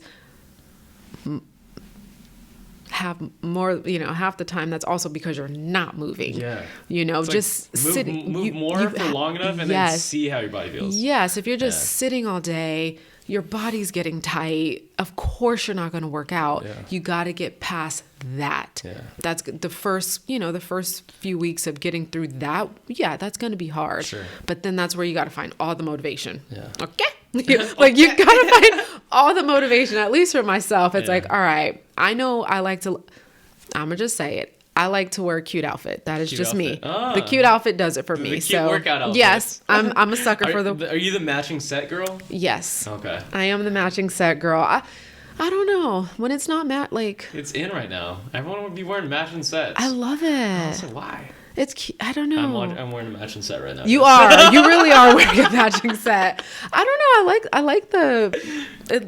I don't know. I'm for it. I like the matching sets. I like the onesies. It makes me feel better about going to go work out. Yeah. I don't want to, and I get it. If you can't, obviously workout clothes can be a little, they can be expensive.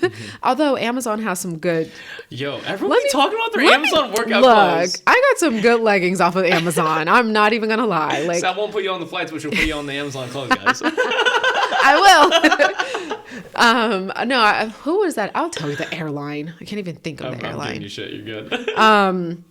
But no, like the workout clothes are a thing for me. Music, just finding things that make it a little easier for me to go work out. Obviously now it's a part of me. I'm gonna work out. It's like in your DNA. It's in my DNA. It's a part of my day. Even if I feel crappy and I don't want to do it, I am going to force myself to do it just because I know I'm going to feel better. But also I'm thinking about 70-year-old Sal.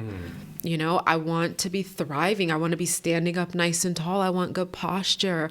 I want to feel good. Sure. And like what you do right now in your youth sets you up for your 70s and your 80s. Sure. Like it is such a thing, and I don't understand why people don't realize that. It's like, oh, I'll worry about that when I get to my 60s or my 70s. No. That's one thing that when I went to Japan, I don't think I've seen that many elderly people running. Wow, really? Yeah. I saw a lot of elderly people running. Like I'm talking about like 70s, 80s. I mean, they're not running fast, but they're just like, I'll see them in the morning. They're moving. I know when I went to China, every morning, they were doing Tai Chi. Yeah. And like hundreds of people, just hundreds of all of them in the park. Yeah. Just moving. Just move your body. Yeah. If you don't, you get tight, you get stiff, and then you're just going to stay like that. Yeah. So I think for me, like, that's what I think about. It's not like, I'm being this like over obsessive, like health fitness person. Yeah. It's just, I want my body to thrive at its best, and your body can, if you just tap in and you just show up, and you don't even have to work out that long. Yeah. A little bit goes a long way. A little bit goes a long way. But for like consistency. Yeah. What inspired you to be a trainer? So while I was working on the show on days, I was working out all the time, and I kept getting asked, like, do you want to, like, you should be a spin instructor, or you should think about teaching classes. And I'm like, I don't really know what I don't know. Yeah. And I was going to the gym over here with Heather. Okay. Shouts out Heather. Yes, Heather. Her and I had met. World. Such a small world. I can't remember how we became friends. Toluca Lake. No. Yeah, I know there, okay. But like, I don't know how. I think we were taking like this boxing class all the time and just together. Mm-hmm, okay. And just like started chit-chatting. I don't know. Started working out with her, working out with this other girl, Amber, that was there. And then people just kept being like, Sal, you love fitness so much. Mm-hmm. Why don't you get certified and just do something with it? And I've always kind of had this vision in my head of like, I want an empire. Like I can do so much. Back to the little girl who was I'm a dreamer. Yeah, like I'm a dreamer, and like I know I'm gonna get it all. You know, I want to have like this wellness line. Obviously I love my cute fitness clothes. I want a fitness apparel line. I just want to. I'm really big on using my voice. I'm getting to it. Okay. It all comes back to like that little girl inside of me who wants to share her voice, who wants to inspire the world, who wants to, you know, shed light on someone else's life, and, you know, show someone that it doesn't matter like where you come from, how you were raised.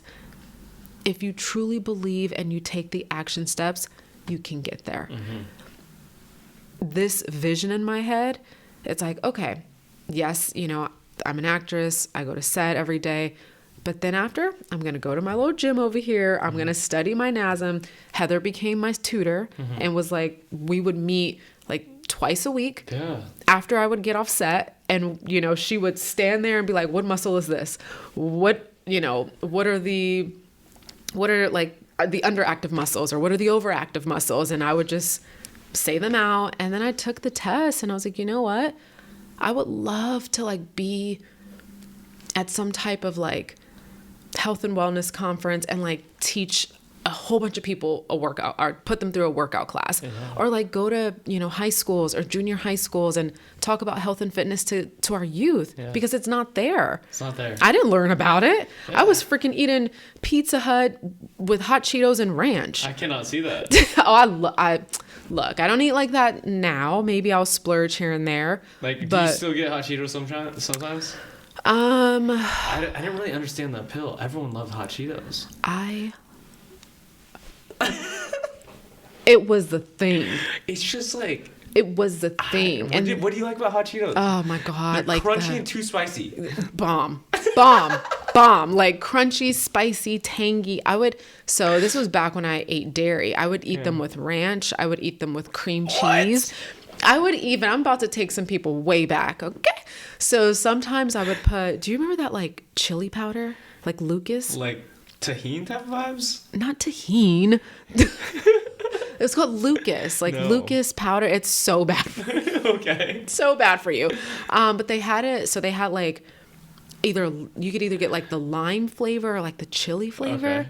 Oh my God. You have no idea. And you put it on it? Yes. It was so good. And then sometimes I would squeeze like just lime juice on there. People put lime juice in the bag and shake it up. Shake it up. I was like, what are y'all doing, bro? So good. It's so good. Some of the stuff that we ate like growing up, like I'm just like, how did our parents allow us to do that? I don't even know if they knew. I mean, how did the time it was at school? I had fruit by the foot. I had you know, fruit roll-ups. Yeah. There was always Slim Jims there. Oh yeah. Slim Jims. I used to love some Slim Jims. I don't know. It was just like all these like I had Rice Krispie treats a lot. Yep. Like, and this was like daily stuff. Yeah. This wasn't like a treat. This was like our lunch of all these snacks and stuff. I'm like, how? See, and that's what I mean. Like, that's why I would love to just. Do you think it's better? I have no clue. think it's better for. No, do you think like today, like schools, do you think it's better? I have no clue. Like I don't know that many. Oh no. Okay. No. Because you have some nieces and nephews Yeah. and stuff, right? Well, they're young, but my godson, he's in junior high, and he eats the hot Cheetos and the Takis, and now, but there's this addiction to like Starbucks. I'm like, Starbucks? I didn't have Starbucks until I was like out of high school. I definitely had Starbucks in high school. Really? I had Starbucks a lot in high school. I'd always get the Frappuccinos and stuff too. And I also... There's so the thing sugar. is like, I don't know why we weren't educated on it, because like it wasn't until I studied like health and wellness. It wasn't until I got into like these personal training groups and everything like that I realized, I was like, this is candy, bro. Exactly. Like straight up candy. Straight up, it's just sugar. Just sugar, which is just so like awful for our systems, and that's why it's an addictive too. It's so addictive. The dopamine rush when you get a nice scoop of ice cream in you. Some people can also too, like if you are so addicted to, you get to become addicted to it, and then you can get like mean. You get like you can see these kids just like spaz out, you're just like, oh man. I didn't think about that. Yeah, maybe nasty kids is because of the nasty food they put in their body. Yeah, I mean, I've read articles about like certain foods just being linked to like oh my god, why am I blanking so much today? I just blanked. No, you're good. I just like blanked. I was so deep in thought. It happens. Autism. Okay. Yeah. So, but again, this is why this part of this health and fitness, the part of me is like why I would love to like go to schools and talk to our youth, or like, be a keynote speaker about this stuff. Like it's so So it's still in the cards. It's not just like acting.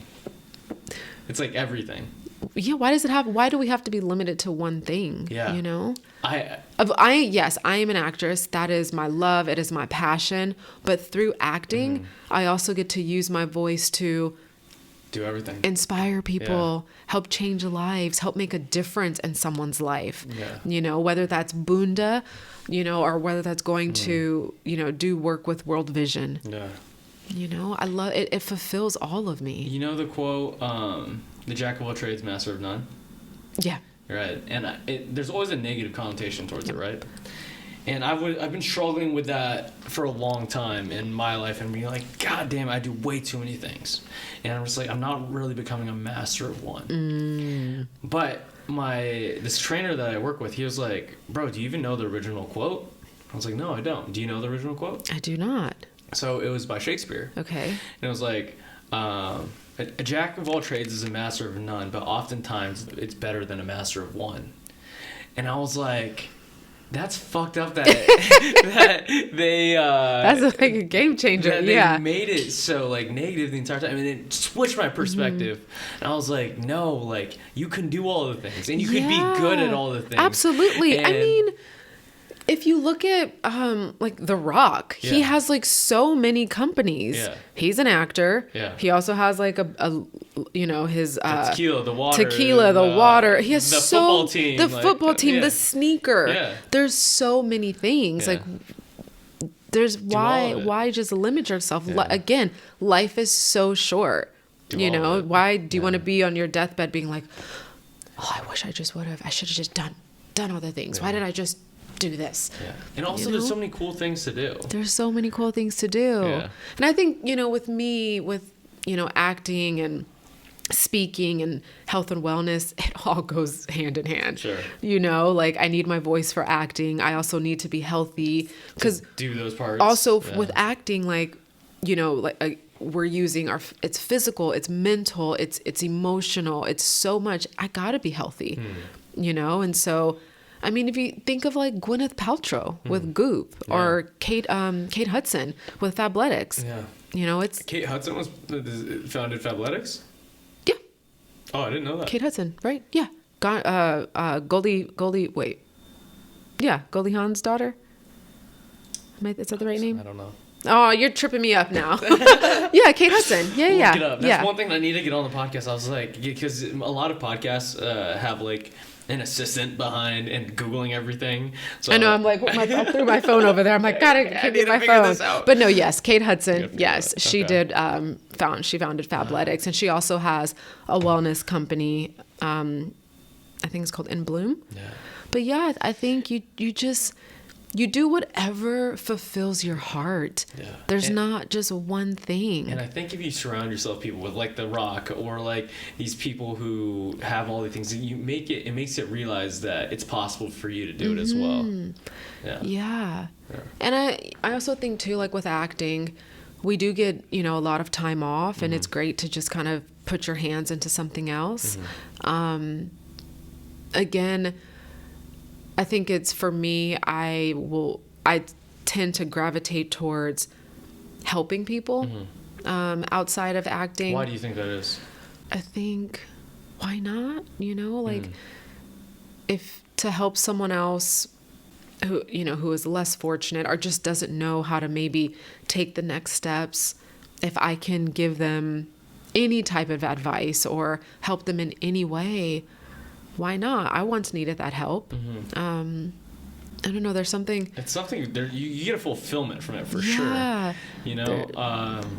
Like for example, personal training, right? When a client of mine lost 30 pounds in 3 months, right? Yeah. And we're like, whoa, dude, we figured this out together, type of deal. And it honestly feels like a bigger win for me than it does for them.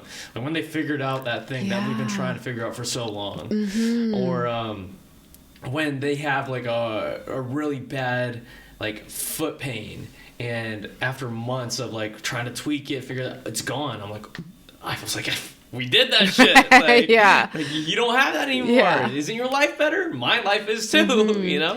I think service. I think in a way, it's like we are put here to serve. I think we sometimes think we become so self-involved, like everything is just about our world, our life. But when we focus that energy on someone else and, serving something greater than ourselves, we learn so much about ourselves, and then we just become even more fulfilled by serving someone else. I feel like you learn a lot about yourself, and you learn a lot about whatever you're teaching by teaching it. Yeah, by teaching it. Yeah. Exactly. I don't know, that word service to me though is, I think it's taken for granted. I think it's not focused on enough, but it's a beautiful thing when you can use your life as service, and then you in return receive so much. Whether it's, most of the time it's not even like physical, tangible, it's just like here in your soul, because you're touching a life. But then there are times where you do receive maybe, sometimes abundance. It's a result. Sometimes it's abundance. Like, I mean, it's corny, but it's like you get out what you put in. You get what you give. You get back more than you give. Like, it's all the same old teachings. It's all it's there, and it's the truth. Yeah. It's like, it's just as the world keeps going, and people keep evolving and growing and dying off. It's like, how are you gonna use it, and how are you gonna help and do all things? What are you most excited for in your life right now? What am I most excited? Oddly enough, I know none of us really know what the next 40 years of our life is going to look like, but I am coming up on that, I'm hitting that halfway mark of my life, and it's like, I don't know what's coming up. Yeah. And it's not that I'm scared. Are you excited? I am. Okay. There's a bit of me that I'm like, this next half of my life is going to be the greatest years of my life. And I know sometimes people are like, oh, your 20s and your 30s are like the best. And I'm like, I don't think that's true. Because I think like your 20s, you're young, you're wild, you're having fun. Your 30s, you're still trying to like figure it all out. Yeah. And then that's one thing you realize as you grow older. It's like you thought these adults had it all figured out, and then you become those adults. And you're like, they definitely didn't. You did not have it figured out. You do not know what you were doing. But I'm really excited about this next half of my life. Like, also too, you're like, just thinking in decades. Because I'm hitting that I said, that halfway mark. So it's like, okay, I've been on this planet. Oh, all right. Yeah. I'm really coming up on that mark. So yeah, it's like, it has to be good. It has to be good. It has to be good. And also, like, you know, I feel like I'm starting over in a lot of ways, especially like in my career. Like, even though I'm not starting over, like I'm just re-evolving. Yes. Where did you get all this like optimism from? Because just like talking to you here and there and being around, like, your energy is like super positive, like very positive, very optimistic, very just good energy. You know, where did that come from? You know, I think I just have always tried to be and exude what I didn't witness or wasn't around me. I think I live a very different life than I thought maybe I would have lived growing up, especially with, like, you know, family and friends around me. And I think I've just... The other way doesn't seem to work. So why? It's gonna be this way. It has to be this way. And also, I don't want to feel, you know, we all have like family members and people around us who can be, you know, negative and just like all over the place and a pity party, and, you know, the world is out to get you and just finding something wrong with everything. But how about we just find the good? You know, because what you focus on is, I truly believe, is what you're going to receive. So why not just always think about the good things? Because if you're just focusing on the bad things, and look, do I have my bad days? Absolutely. Sure. Do I have days where, like, I'm sad and I don't want to get out of bed? Of course. This world is bananas. And lately it's been so heavy. And there has been moments where I'm like, what am I doing? Like, I'm struggling. But then I'm like, all right, Sal, like, you've come so far, you know, like, just get up, one foot in front of the other. You got this. And literally the things that I tell myself, like, whether I'm in the shower, like, I'm constantly just like, you can do this. Like, you're good. But I don't feel good when I'm negative. I don't feel good when I'm focusing on all the things that are going wrong in my life, because I'm just constantly worrying and I'm constantly stressing. So, and again, it goes back to Suzanne Morris, my life coach, who I saw for a very long time. You know, she would say things to me along the lines of, like, by you just focusing on this bad thing, like, what is that doing to you? You know, it's just making the situation worse. So why not focus on something good? You know? Nope. That shouldn't do any negative. Right. I remember, we talked about vision boards earlier, but I remember one exercise that she had me do, because I used to be so focused on, like, making a vision board. She had me make an accomplishment board. Okay. And I know, it's so good. It's so good. And I hung it up, like, in my place, like, in my hallway. She still has it, guys. I saw it every day. Actually. Oh, you don't? Actually, I just took it apart. I took it apart last year. You still have it, though. I still have the board. I do still have the board, and I was really proud of that board because I made it. Like, I painted it, I sandpapered it down. True artist. But she had me focus on an accomplishment board, and that was, instead of, like, getting so caught up. So, you know, you have your vision board where you put all your dreams and, you know, your desires that you want, things that you want. But by doing that, sometimes we tend to forget about the things that we have accomplished in our lives. So with that said, she had me make a board and put everything on there that I have succeeded in my life. And what were some of those things? So it was America's Next Top Model. It was my first acting job. It was some runway shows that I've walked in. It was even, like, you know, cards that were sent from me from, like, producers or casting directors. It was one of the first award shows I've went to. It was, now saying this all out loud, I'm like, wow, Sal, you're pretty amazing.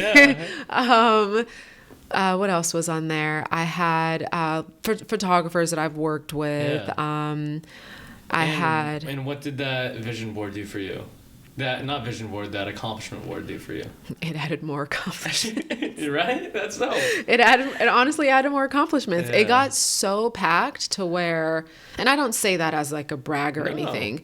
I mean, that's objective. Like, you achieve dope things and you put it down on paper. Yeah. Literally. It just every time truth. I booked something, every time, I mean, so many things were on there, and it was just, I would just walk by it every day. Yeah.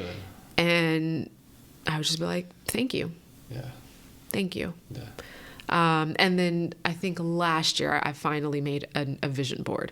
But I just had the thought recently of like, I need to just go back to the accomplishment board. Yeah. Because there's something really powerful about... I've never heard of that. This is really good. It's good. Yeah, It's really good. And there's something very powerful about taking in every day everything that you have accomplished, because we forget about it. Yeah. We forget it. We just like, oh, I did that, it's done. Yeah. It's the same thing as, like, for example, when they say, write your goals down and reread your goals every day, because if you don't, those goals just sit there, and then you kind of just forget about it, and you're not like actively working on it. Yeah. So it's like you have to show up every day and look at it. So, and my board was big. It was probably bigger than your painting over there. Okay. Or that photo, a little bit bigger than that. And it was fully covered. Wow. Yeah, it's a really powerful tool. That's it. It's crazy because it's funny that you said that. A couple friends of mine just finished a 50-mile marathon, like in the mountains. Mm-hmm. Ooh, I had my medals on there too. Nope, nice, nice. And he was talking about his post-accomplishment depression. About like, you achieved the thing, but he already thinks like, what's next? What's next? You're like, I was like, bro, you just finished that 3 days ago. Yeah. Like, soak it up a little bit, my guy. But it's a real thing. It is a real thing. Like, I remember the longest time I was really sad and depressed at UCLA when I was going to school there. But I'd never, looking back after, I was like, the one thing that I wanted in my life was to get into that school at one point. And then you got it. I know, but I at that time when I was sad and like going through it, and I didn't think about that. And I was like, oh, if I went to that accomplishment, I probably would have felt better. Yeah. You know? Also, too, we get so focused on the future and that we forget to just be present here in this moment of like, holy shit, I'm in my dorm room at UCLA when this is all I could dream about, and here I am now. Yeah. It's like, it's so easy for us to go into the future, but it's so hard for us to just sit and just be present right here, you and I at this table, talking over a podcast, this room that we're in, because we'll never have this moment again. No, it's here right now. It's here right now, but we get so caught up in everything else. Yeah. And this present moment is so powerful. Yeah. And we just let it pass us by. Yeah. It's crazy that like you develop this such positive mentality of just staying present, doing all these things. I guess we'll close out with, how do you, for all the little girls who want to be models out there, who have the dream of becoming a model or an actress, or the people out there who are afraid of taking that risk, or anyone who is just in the spot that they don't want to be and know the spot that they kind of want to be in but are too afraid to like make that leap, like, what's their game plan type of deal? Look, you got to take a risk. Whether the risk being you go after your dreams or you risk not going after your dreams. Either way, you got to suffer the consequences, right? So are you going to take the risk and the consequences, you get to live out your dreams, or you take the risk of not doing it and you don't see your dreams come true? Yeah. You got to look at it that way. You're going to fail. Period. Yeah. We all do. But you take that failure as okay, I'm gonna learn from this failure and I'm gonna keep going. You know, and failure gets you to your success. Pain gets you to grow. Growth gets you through to your success.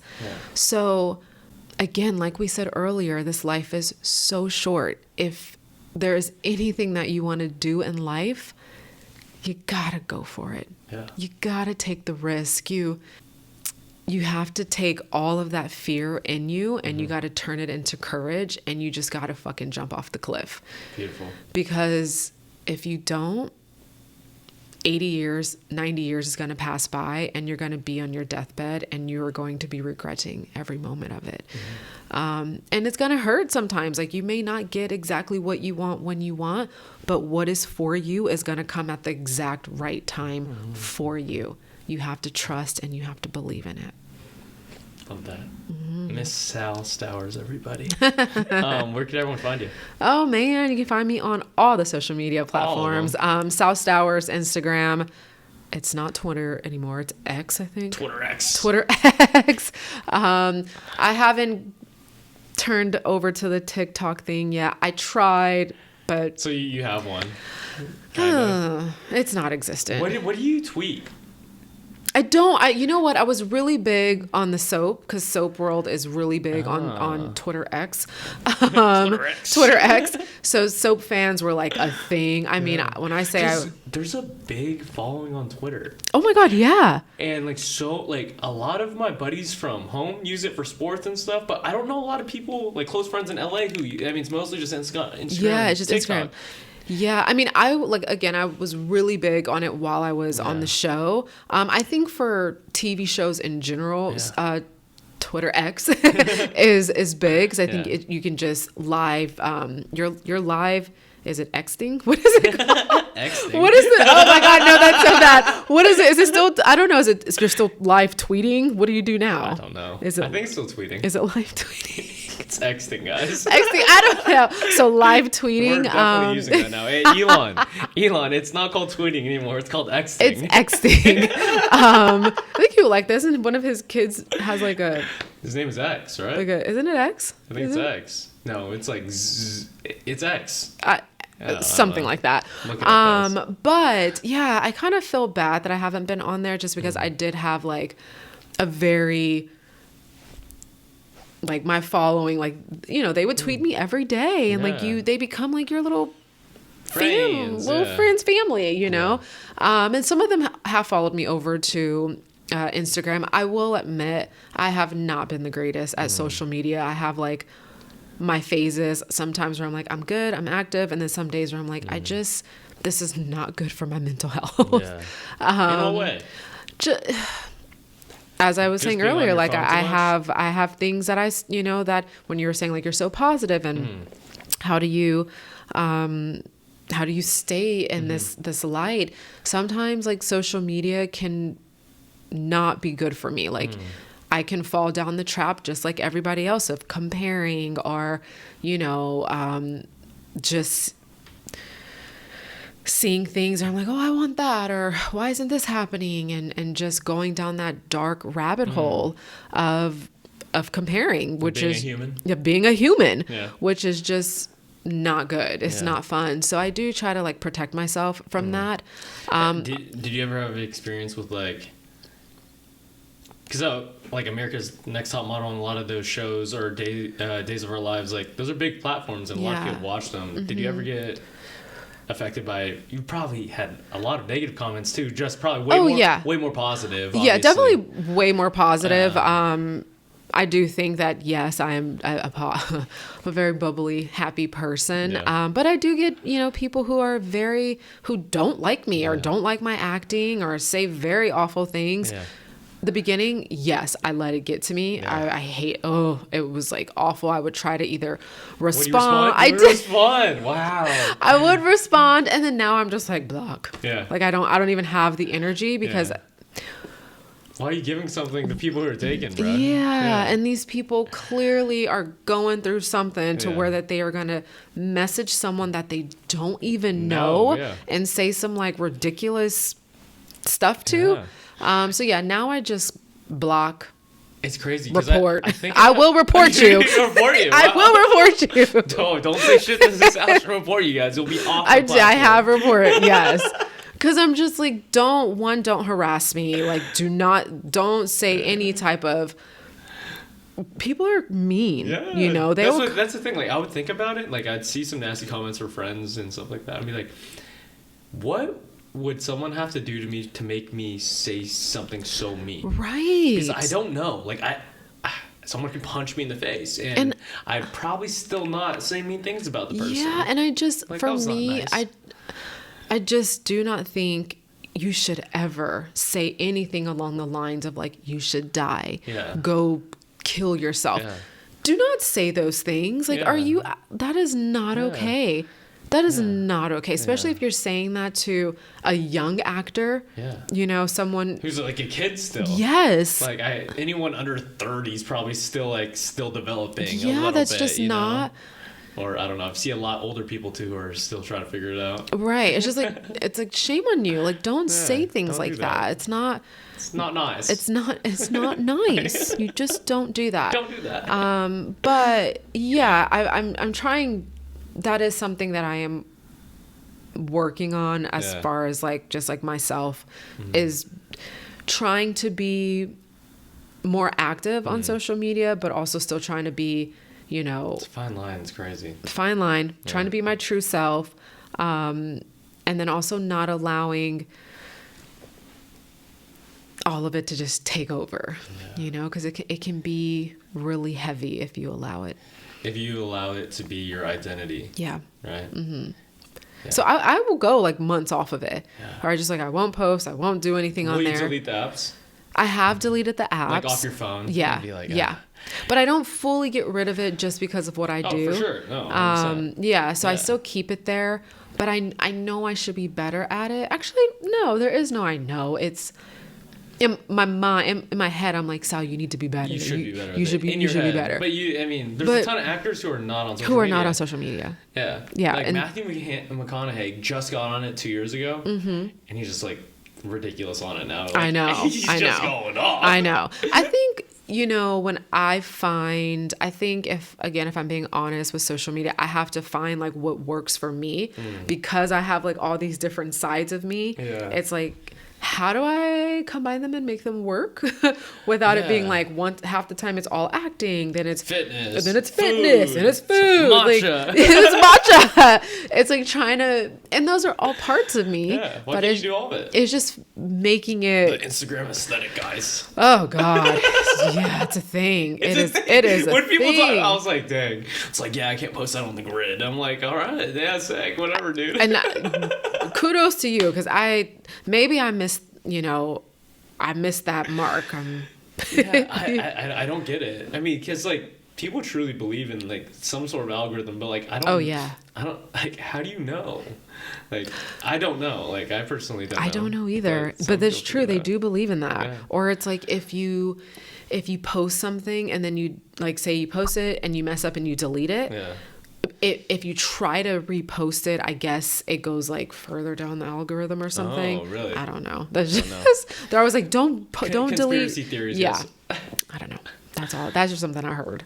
Sweet. All right. Well, stay positive, guys. And thanks, Sal, for coming on. I'm glad we made this happen. Thank you so much for having me. I'm so happy I got to be here. Yeah, it was a great time. I'm so happy it took me 2 years. Or so sorry it took me 2 years. Don't apologize. But we made it happen. We did, and this was so lovely. Bye.